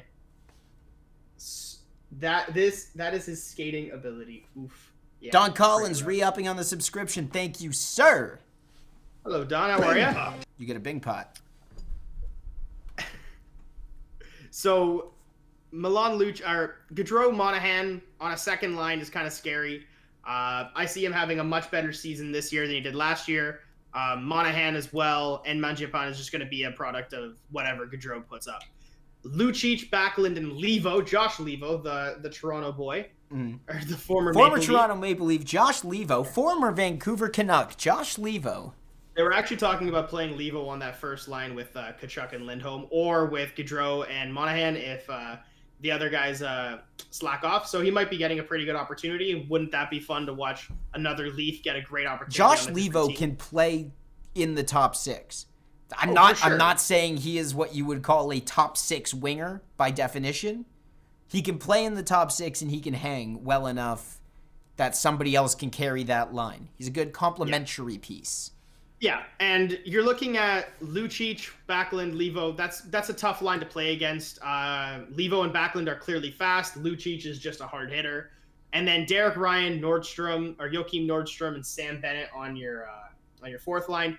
Bennett is slowly becoming, I guess, a mini Matthew Tkachuk, and like not a mini, he's older, but like in a sense, he's got that grit to him that Tkachuk Calgary light. is now kind of, yeah.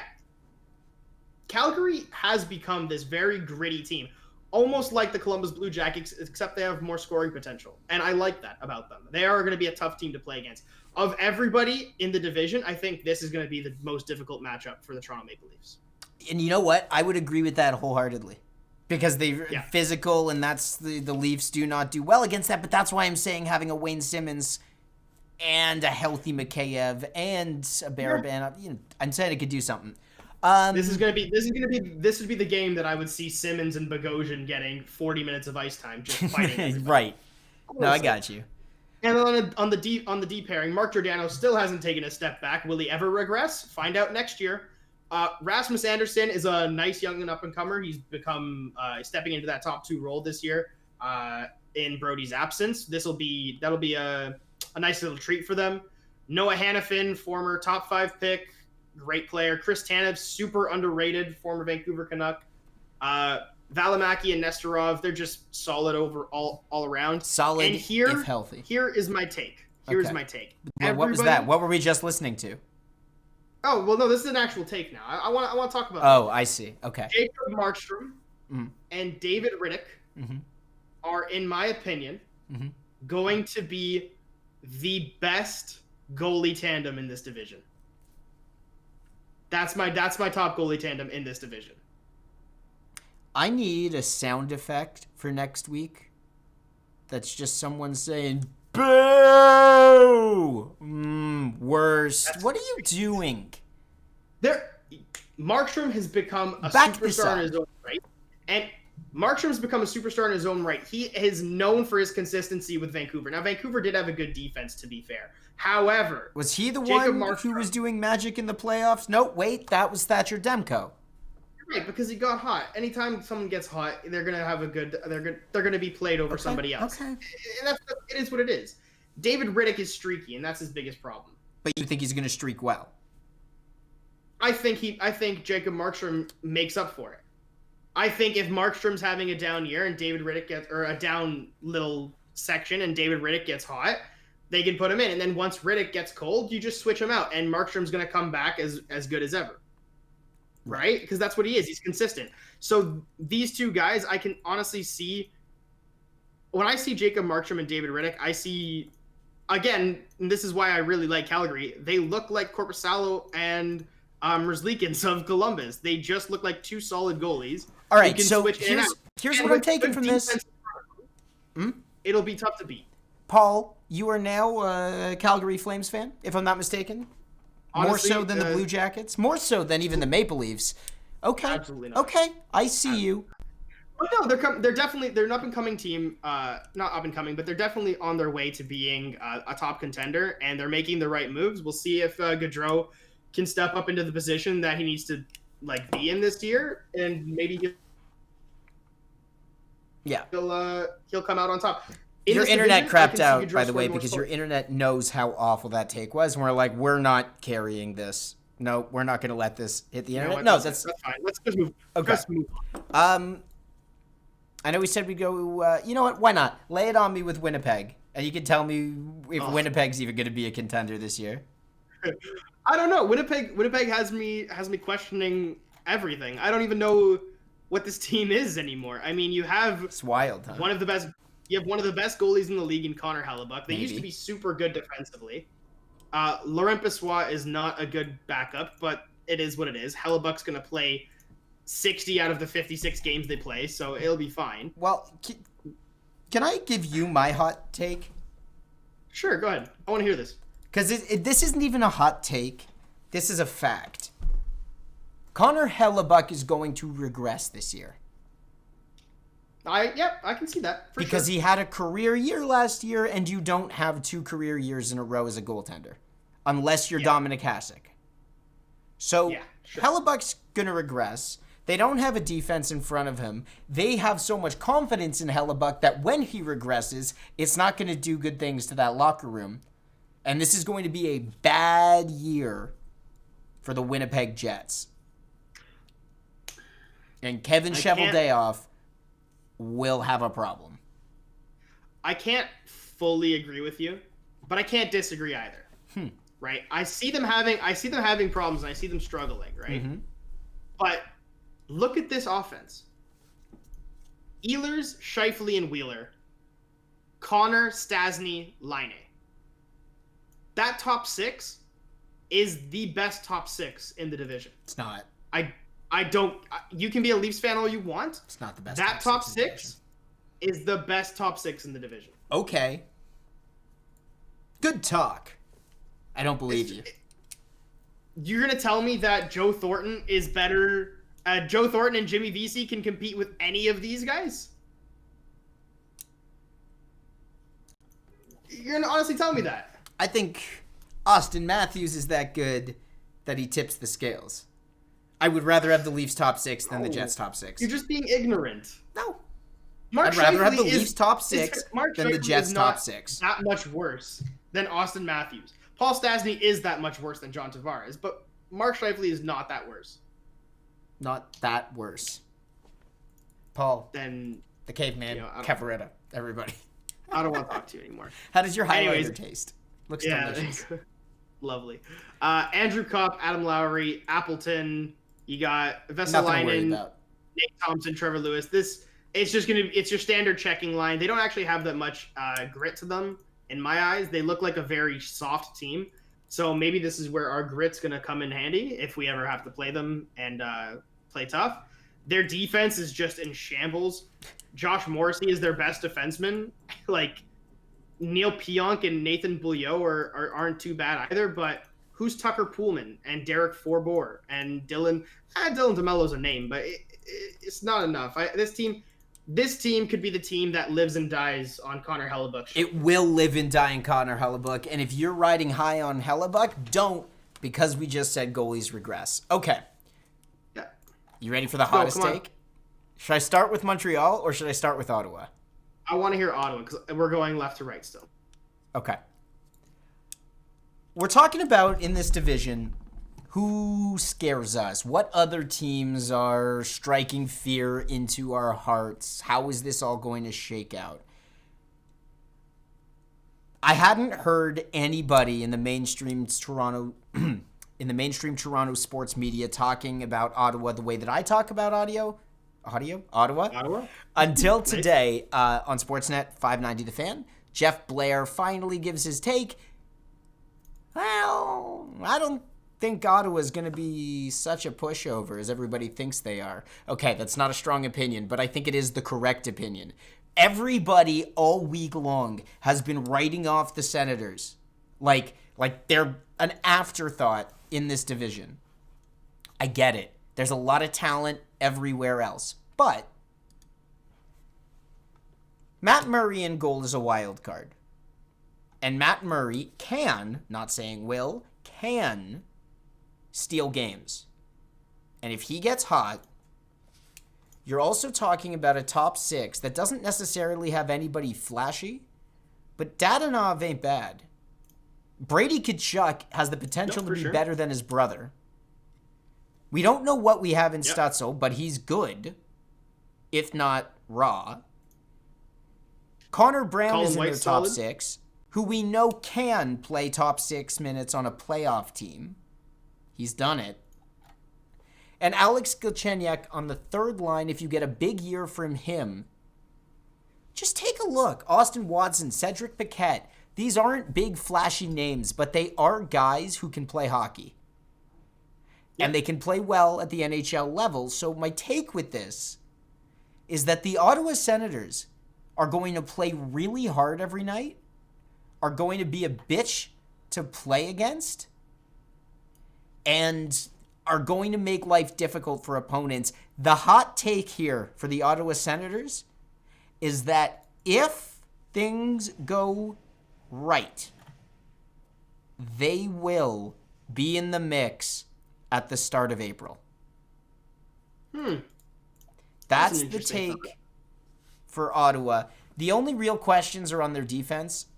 Shabbat and Goodbranson, that's a fine first line. After that, I mean, Zaitsev's on your second D pairing, guys. As Toronto fans, I don't think we have to say anything further than that. And they're probably going to get eviscerated in an offense-heavy division. But if it goes both ways, and this, Paul, is my analogy to Columbus, if they can play well and tight under DJ Smith's system, they will be problematic. Good possibility of that, says Keegan. I'm not sure which point he's agreeing with. I will list 1 to 7 after we finish. And on that note, the last team to talk about. Wait, 1 sec. I don't want to get off this because I like. Oh, you got thoughts? What you're saying here. Does this team not remind you of Austin Matthews and Mitch Marner's first real season? You don't have the first overall pick. But take a look. You've got your young guns, right? You've got your Brady Tkachuk, Stutzel, Colin White, young, right? You've got your Shabbat and Brannstrom, right? You've got your guys that you can lean on, your veteran guys that you can lean on. Dadonov, Brown, right? Like Kadri when we had him. Yep. And you've got not a bad goalie here. Matt Murray's won 2 Stanley Cups. And again, maybe he's not going to play like he won 2 Stanley Cups. Maybe he's going to play like he lost his job to Tristan Jarry. But at the same time, if he does play like he just won 2 Stanley Cups, how do you beat this team? That's not how do you beat this team, but how do you say that they won't compete every night? Right. So that's all it is that they're going to compete. Now, in Babcock's first year, the Leafs tank year, they played hard and they competed every game. They just had no talent. Yeah. So that'll be the question here: is will they be able to finish? There's nothing here on paper that says this team is terrible. No, but I do see they're missing one player. They're missing that Stützle needs to be the first line center. Stützle needs to come out like Draisaitl, like that German who got drafted 3rd overall and should have gone first. He might. That's what needs to happen. There's a lot of hype around him. There's a lot of hype. Yeah. But he's not proven, so you don't know. Like, with rookies like this, you hope for the best. It's not quite like that Leafs situation because it's not like everybody's showing up together. That Leafs team had like 6 or 7 rookies on it, man. It was nuts. But it's a lineup that I would not take lightly.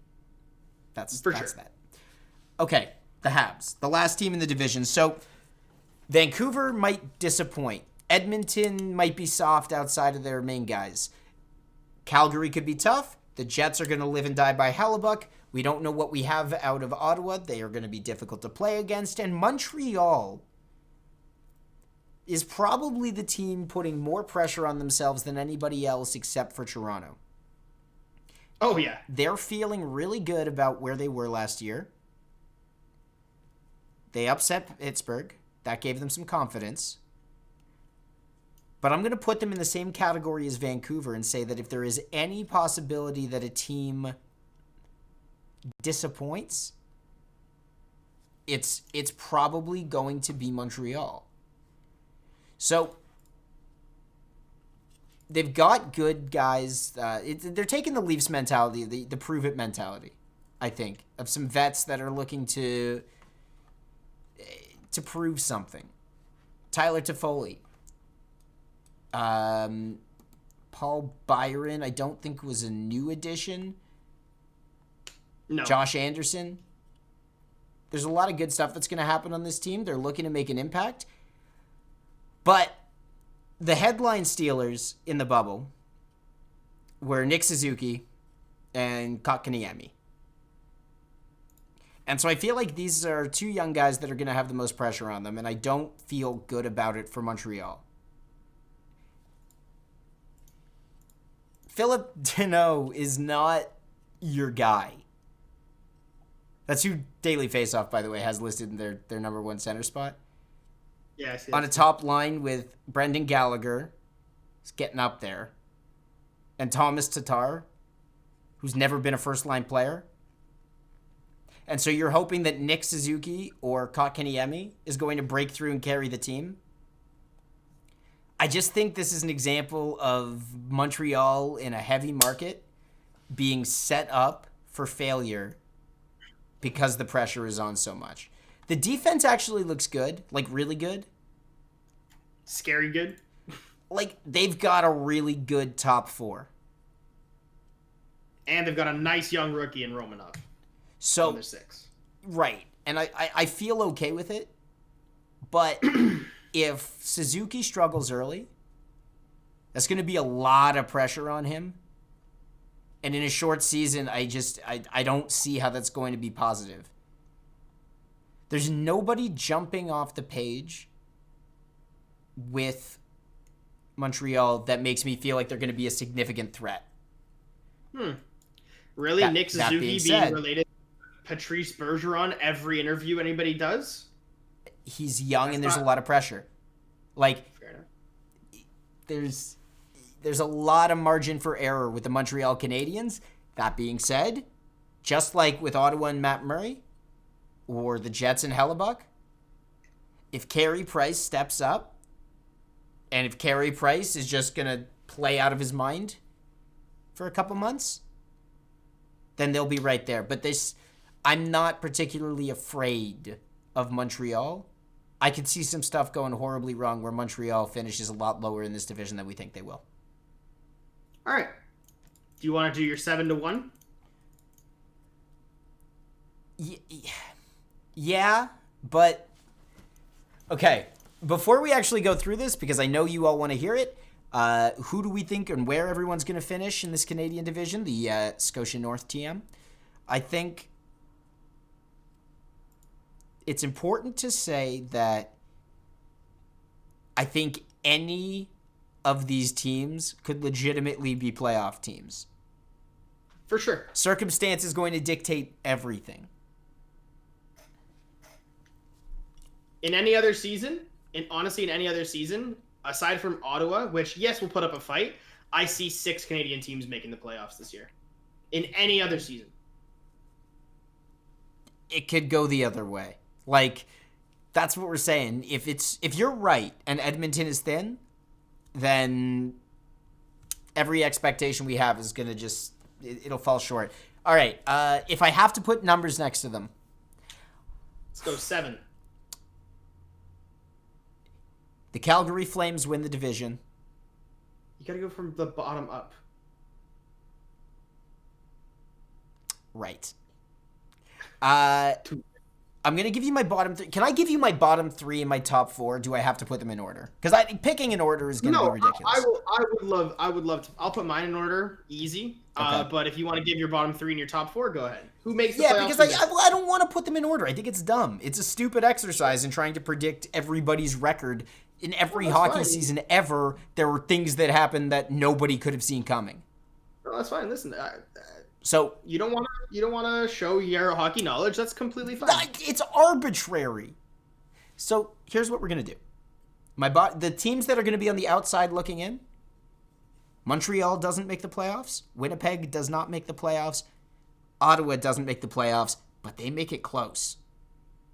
I think Calgary and Toronto finish 1 and 2. Sure. I think Edmonton finishes 3rd, and that leaves Vancouver to sneak in. Now, It could be Vancouver. It could be any of those bottom 4 teams, Vancouver, Ottawa, Montreal, Winnipeg. I see any of them taking that 4th spot, even Ottawa. That's how I see it shaking out.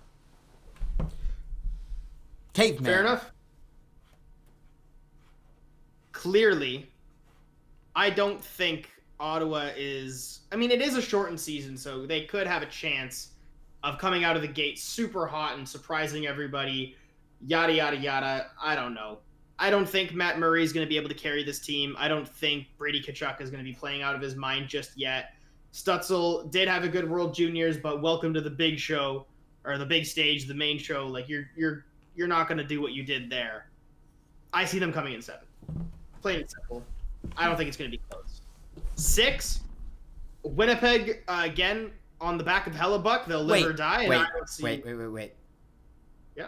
Can we put $20 on the line right now that the Ottawa Senators do not finish 7th? Yeah, done. Easy. Done? I would like a virtual fist bump. Yeah. Boom. Okay. Boom. You all saw it. Okay. We have witnesses in the chat. Looking at you guys. Ryan, you're officially the commissioner of this bet. Yeah. Hope he's still here. So, Ottawa's 7th. Winnipeg, I think, just comes 6th. Their defense is just in tatters. They got to retool that whole thing. If they do make a run, it's going to be on the back of Patrick Laine having a career year or a Patrick Laine trade, who's going to land them a solid defenseman to completely retool that defense. So we'll see how that goes. I don't see it happening. Winnipeg probably 6th. Edmonton in 5th. Again, disappointing Edmonton Oilers. You don't have Edmonton making the playoffs. I honestly don't see, with how tight everything is, you're facing a playoff team every game, and most of these teams do have tough lines to play against. Like, clearly Edmonton should beat Ottawa. Clearly they should have a decent chance at beating Toronto, because if it's a skill matchup, that's what it's going to be. But they're too small to play against Calgary. They're too small to play against Montreal even. I don't see them, like, it's going to be a hard one against Vancouver as well. So we'll see how that goes. But that being said, Vancouver I have as fourth as well. I don't think Vancouver's team is all that impressive, but I also don't think that they're going to be the team that gets left out. They're still a solid team. Braden Holtby is going to be a solid pickup for them. And if he falters, well, you got Thatcher Demko who can step in and take his spot, right? So Vancouver I can see definitely coming in fourth. Third, and I don't want to say it, the Toronto Maple Leafs. Okay. Don't finish top two. And I've what you said about Montreal is so much more true to Toronto, and that's going to be the downfall this year. They're going to make the playoffs. If they don't, I'm going to literally cry. But yeah, don't put that juju out there. We are going to make the playoffs. That's fine, and I'm okay saying that. Like, it's the best team in the division on paper. Oh, 100%. On paper, just the way things turn out for the Leafs every year, I don't see them coming in top two. And that's honestly because they have a lot of bad matchups, especially with Calgary, and who I'm going to say is in second, Montreal, is going to be a tough matchup. Hold on, you think Montreal's going to finish... You think Montreal's going to finish higher than the Leafs? Yeah. Go Kings, go. Nice. 1 second. Harry Bossax, can you do me a big favor, please? Can you tell Paul the Caveman Cavaretta, that he's crazy? Thank you, Harry Bossax. I appreciate you. Oh, my God. What do you want? Bossax knows. Bossax knows. Paul the Caveman is mad. Okay, here's what I see. Paul is a G. No. Dawn is stoking the flames. Dawn is stoking the flames, and you know you are. Get out of here, bits for Paul the Caveman. Listen, just for that, I'm going to resubscribe to your channel right now. See? Look at this. Boom. Just no cap are the Canadians going over Toronto. Yeah. No cap. Bull. Bro. I believe. I don't know what to tell you, man. Like, here's let me explain myself. As far as goalies go, they've got the second best in the league, in the division, in my opinion. You're right. That helped them finish where they finished last year, because goaltending does so much. And here's the only thing I don't like about Montreal. They are small down the center, and that's going to be a problem. And I think if the Leafs can use that to their advantage in their matchups, that's going to be the difference. How much of a problem do you think that's going to be? Because I think that would be a very significant problem. I don't know what your thoughts are on this, but having their team is very depth big at center is important to NHL success. I'm not talking about depth at center. I'm talking literal size. They're very small. Yeah, they don't have either of those things. They don't have depth. They don't have size. Their center situation is going to be problematic. I don't know. I also have a little bit of faith in Nick Suzuki. I'm hoping he does some things here. Sachs knows he's not ready. Okay, fine. Yeah, you know what? He needs another year or two before he becomes Patrice Bergeron. But this season, he's good enough to be a top a number 2 center on this team. And Deneau has been number 1 for how long, so he'll be okay. And their defense is far and beyond, head and shoulders above everybody else in the division. And a weak defensive division, this is the team that I'm scared of. Calgary. Oh, yeah. And that's my number 1 team, because they've got everything. They've got everything you want in a team. Yeah. Size, skill. Their defense isn't insane, but it's getting there. Their goalies are really good and consistent, at least when Matt Markstrom wants to be. It's just a bad matchup for everybody, because it's a very skilled division, and those guys are just so big. I'll give you Calgary. I can see them being really, really aggressive and doing some positive things. I think your take on Montreal was ridiculous. But let's bring it back to the Leafs. I want to talk about individual player expectations, and for predictions, we'll talk about before we do the forecast, we'll talk about the individual player seasons that we talk about. Sure. I had one last thing before we close the book on the Canadian division conversation. Mm-hmm. It's going to be a track meet for most of the season, shortened year, which means offense is going to matter more. The Leafs have a heavy edge. On the subject of expectations, though, because you said the Leafs are going to finish third and not have home ice. What's Don have? Yeah. Montreal at 1, Calgary at 2. You're not even trying. He's just screwing with us. I'm not going to consider that. The thing is, I can even see that. Aside from Winnipeg's defense, if Hellebuck and their offense are insane, it could happen. Hold up. And can I get a quick guess on where the Kings finish in their league from both of you? You know what? I hope Byfield and Turcotte get a real chance with the Kings this year.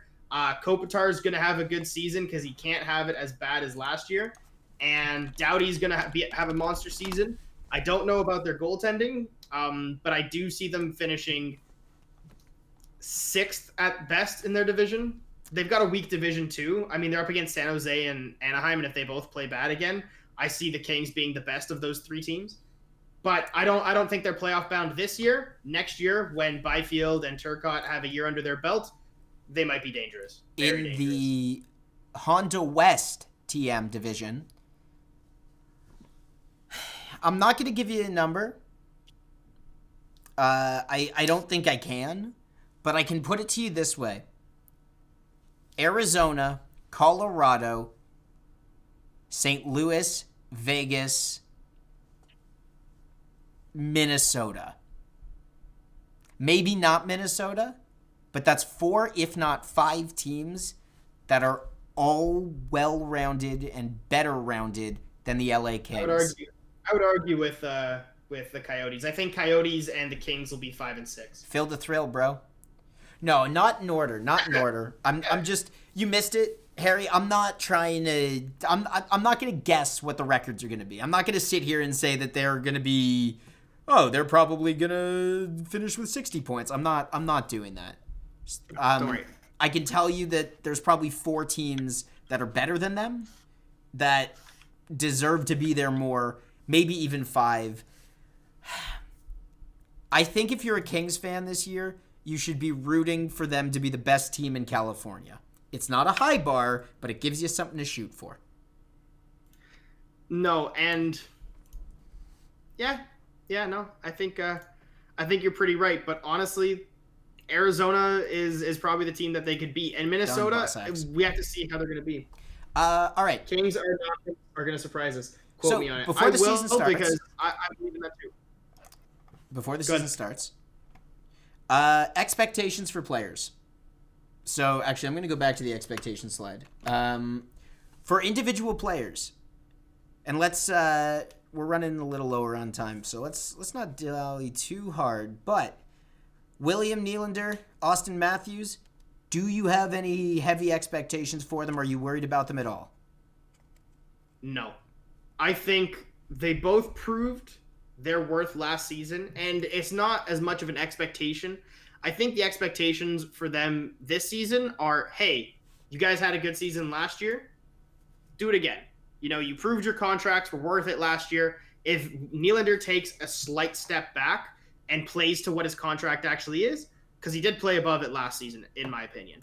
Yeah. This year, if he takes a little bit of a step back, not a big deal. You know, it's not the worst thing in the world. Matthews, 40 goals in 56 games is ridiculous, and whoever said that should just go away. I'm not putting that kind of pressure on them. They have no pressure this season. Play like you do, and good things will happen. The team has pressure. We all know what you guys are. Right. If they underperform, the pressure will melt quickly, but they have a lot of runway. We'll say that. Oli Mata, Elias Anderson, and FNSU are all added to the Kings? Yeah, but and this is the thing. Boss X, like, they're not bad hockey players, but no, FNSU has a possibility of being a top 6 guy. He just needs the right but fit. it's. I think Kopitar can do it. They're good. They're just, I don't know that they're difference makers. Pasternak is not going to hit 40 goals because he is hurt for at least 2 months. Austin Matthews could do it. Just saying. Austin Bing Pop. All right. Tavares. Bounce back year? Do you just want to see him dominate? Does it need to be that big? He needs to, you know what? He needs to, I said this last week and I'm going to say it again. Tavares needs to prove to me that he's a franchise center. I don't want him to be... Right. I didn't believe this when I heard it last week, but he said it again. So John Tavares needs to prove to Paul the Caveman Cavaretta that John Tavares is a franchise center. He hasn't done it yet. He knows. They know. Okay, I'm just making sure. John Tavares. Facts about Tavares. Boss sacks.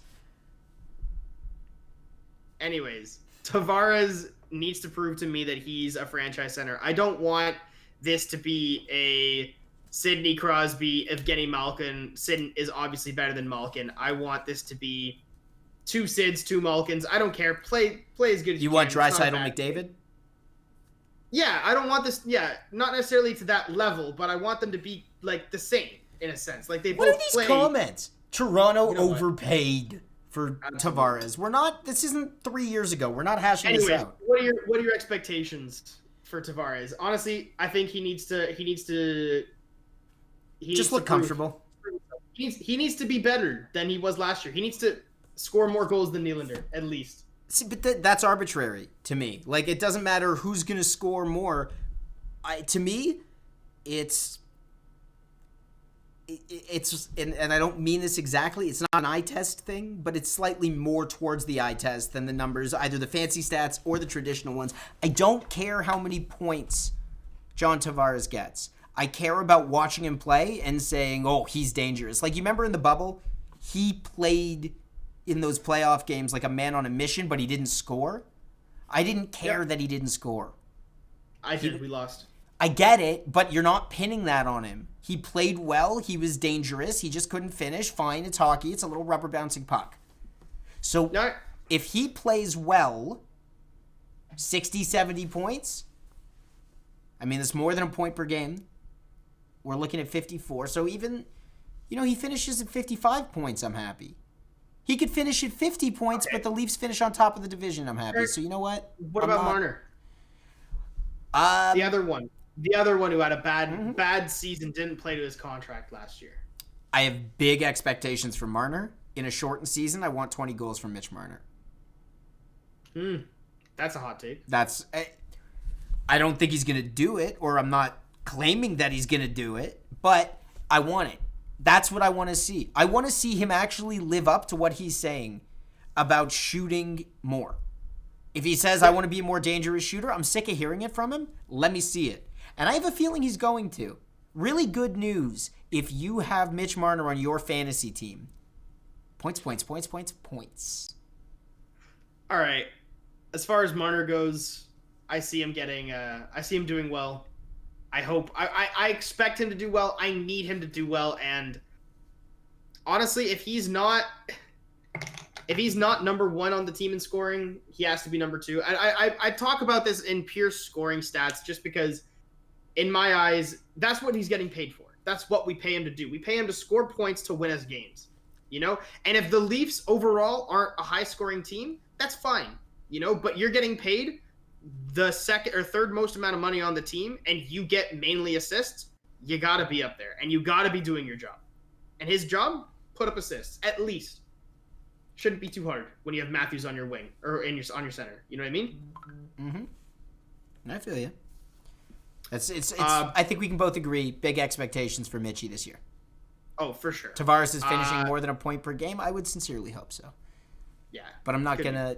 You know what? I'm not making big sweeping statements and saying I'm gonna jump off the team. Sorry if you want me to go and grab crazy big hot takes. I'm trying to be the face of reason. TJ Brody here. What do you think? Yeah, TJ Brody. Give me a quiet year. Like I just this is what I want to avoid. Tell you what, I can't tell you what I want from Brody. Here's what I don't want. And it's not even about Brody, it's about us as fans.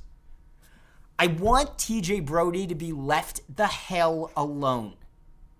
I want TJ Brody to play his game and to compliment Morgan Riley.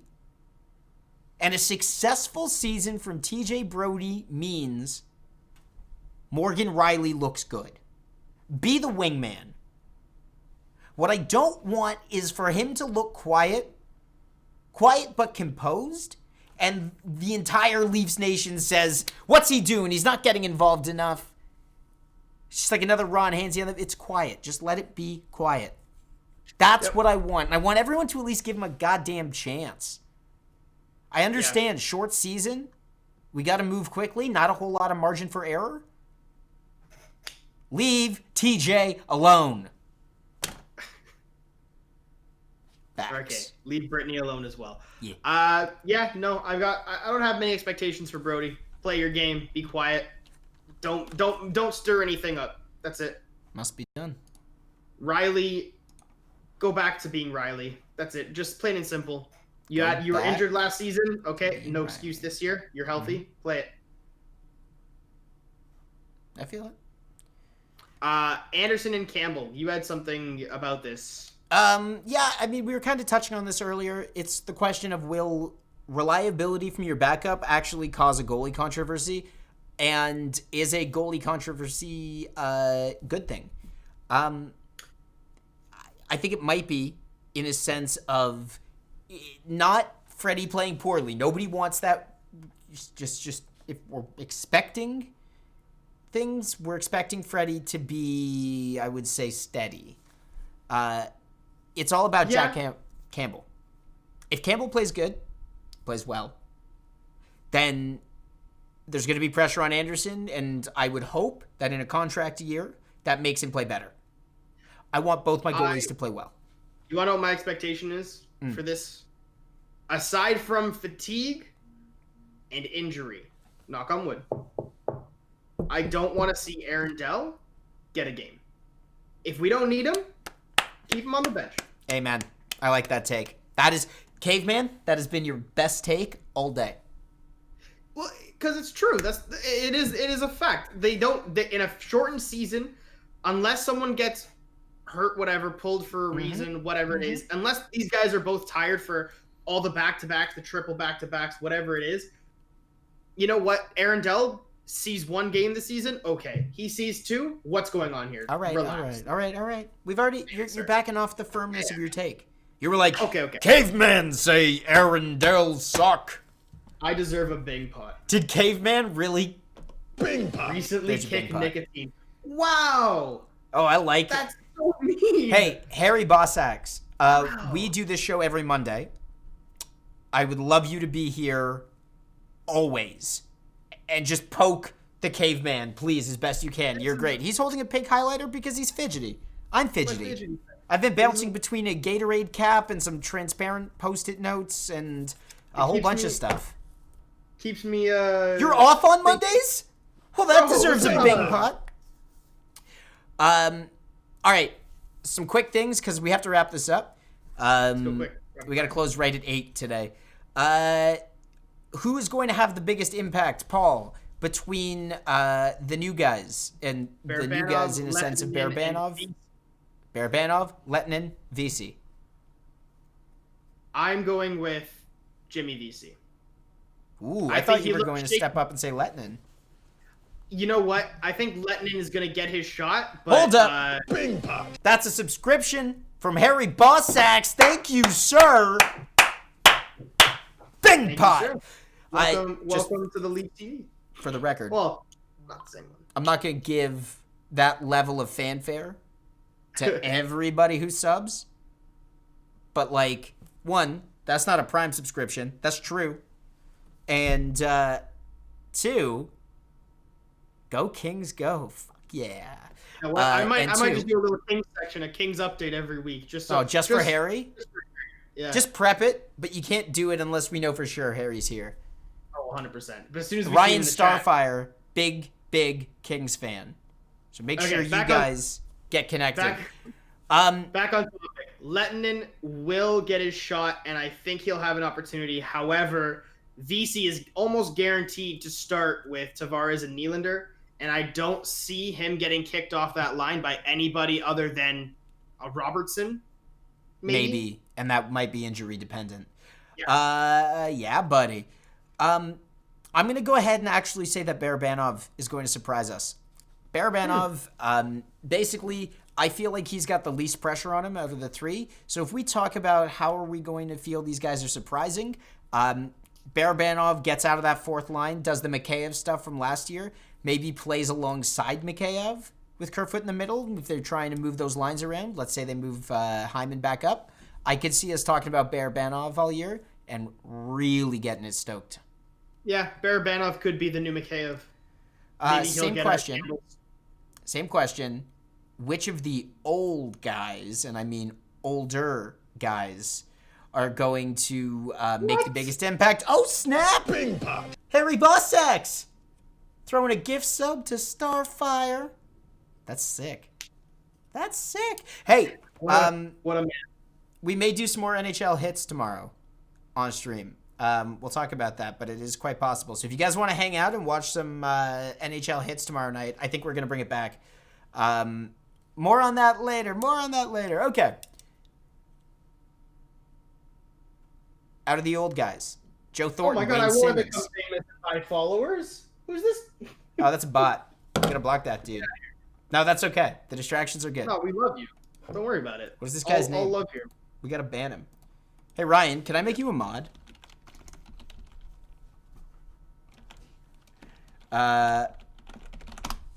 Is Ryan a good guy now? Ryan's a good guy now. Hell yeah. Oh, Nick jumped on it. Okay. All right. Let's get back on track and wrap it up. Sorry, there was so much chaos going on in the chat. I love that. All right, we have Simmons, Spezza, Thornton, Brody. Of the old guys, who will have the biggest impact? I'm gonna go ahead and say that Brody's the obvious answer here. But I actually think Jumbo Joe is going to live up to the hype. Going to agree with my main man, Harry Bossax. Joe Thornton is here to do some damage. Ooh. Okay, I'm gonna go a little off the board, and I know I said earlier he was slow. Suck it, caveman. What? Why? You're going off the board and going with Wayne Simmons. That's not off the board. He was one of the S. Sorry, S's not off the board, but off the like track. Sorry. Clearly, Thornton and Brody were the top two here. Got it. I like. Okay. So Wayne Simmons, and here's why. Okay. In those games where we face Calgary, and we need a bigger presence up front, maybe in Pims. If he can speed himself up and get back to 30 goal scoring Wayne Simmons, maybe not 30, but again, I'm going to go ahead. Hot take. Wayne Simmons doesn't score 30 goals this year. Shut the You know what? I can't even swear. Hot take. You know what? Listen. Listening. Wayne Simmons is going to be a force to be reckoned with this year. If he stays healthy, and if the Leafs need some physicality in their top six, he's going to be the guy you're going to look to over Joe. Wayne Simmons doesn't score 7 goals this year. Over under at 5. I would bet $20 on that, Harry. Damn. I believe in Wayne Simmons. See, this is my dark horse for the year. Don't even worry about it, guys. You'll learn that Paul makes terrible takes. All right, 4 minutes left. Danny, which taxi squad player could make the biggest impact? Okay. Or at least stick around this year. You want to talk really off the board? I have a feeling, and I don't know if it's going to be because of injuries or whatever. Like, if there's an issue at wing, Nick Robertson will get put in. If something happens with regards to center depth, and even more so because Engvall has been sent down and waived, so he's not even going to be on that taxi squad, Adam Brooks has the opportunity to come in and make a difference. Sheldon Keefe really likes him. So, I mean, when I say make a difference, I mean as a fourth-line center. But I have this weird feeling, and I can't really base it off anything more than what my gut is telling me. I have this weird feeling that he's going to show up, and we're going to like what we see. Okay. Yeah, you know what? I had Adam Brooks as my number 2. So I have cool. Like, honestly, that doesn't surprise me. And And yeah, he definitely can make an impact, and I hope he does, and I hope he sticks around. If Spezza, Simmons, Thornton, if you have these guys getting rotated out because they're old and whatever, Adam Brooks can be the guy who fills in. But I want to say I have faith that this is the year we see Rasmus Sandin step firmly into the lineup. I don't know what's going to happen. I don't want any injuries, but I want Rasmus Sandin to come in when he comes in, and I want him to play lights out. He says he's big, that Nylander can't move him. All right, prove it. Show me that you can be a force as a young guy on the back end. Keep your spot. Kick Hall out if you have to. I don't care. Okay, whatever it is. Let's not get crazy here. Anyways. You were doing so well, and then you gave us a caveman take. Thank you for that. Great. Look, man, I think Sandin would be awesome if he gets in, and you're right. I think if he gets that chance, he's not going to let it go. The question is, are there too many people ahead of him that he just won't get that chance? So in terms of taxi players that are going to make a difference, Paul says we're going to see some Rasmus Sandin action. I think Adam Brooks might sneak in and not be a big impact player, but enough that we talk about him in a positive light. All right, one last piece of business. Ladies and gentlemen, for the first time this season, it's the FanCast Forecast. It's the FanCast Forecast. All right, if you don't know how the FanCast Forecast works, this is how we make our predictions. You didn't have a slide on here that says the FanCast Forecast? Oh, you're killing me, Smalls. Sometimes. I honestly, I forgot about it. All right. We're going to call the next couple of games, and we're actually going to track our score, me and Paul, head-to-head every week, and we'll see who finishes higher. We have 3 games to predict this week in the FanCast Forecast. Montreal in Toronto for the opener this Wednesday. And then January 15th, that would be Friday and Saturday the 16th, back-to-back in Ottawa. Mm-hmm. Caveman, do you want to go first, or should I? Okay. I think the Leafs get off to a nice hot start. I think this is an easy 3-0. Wins all around. We've reached a bit of an impasse. We've got to come up with a better way to do this, because my predictions for the opening of the season were also a good 3 wins. They say lose the 3rd game, and this might be where Ottawa proves that they're not screwing around. I think it might just take them a little bit to piece it together. I think the Leafs are going to win big against Montreal. I think they're really going to show their dominance. And last time we had a shortened season, the 2013 season, when, if you remember, the Blackhawks got out to like an 11 or 10 game winning streak. Don't want to jinx anything. I could see the same thing happening from the Leafs. Fair enough. All right. That is it for this show. Caveman and I both predicting a three-peat of W's. All I can tell you is I am super stoked to watch some hockey. Leaf season kicks off Wednesday night. See you guys next Monday. It's the Leafs FanCast. For the fans. By the fans. We're not experts. We're just fans. We'll see you guys next week. Take it easy, everybody.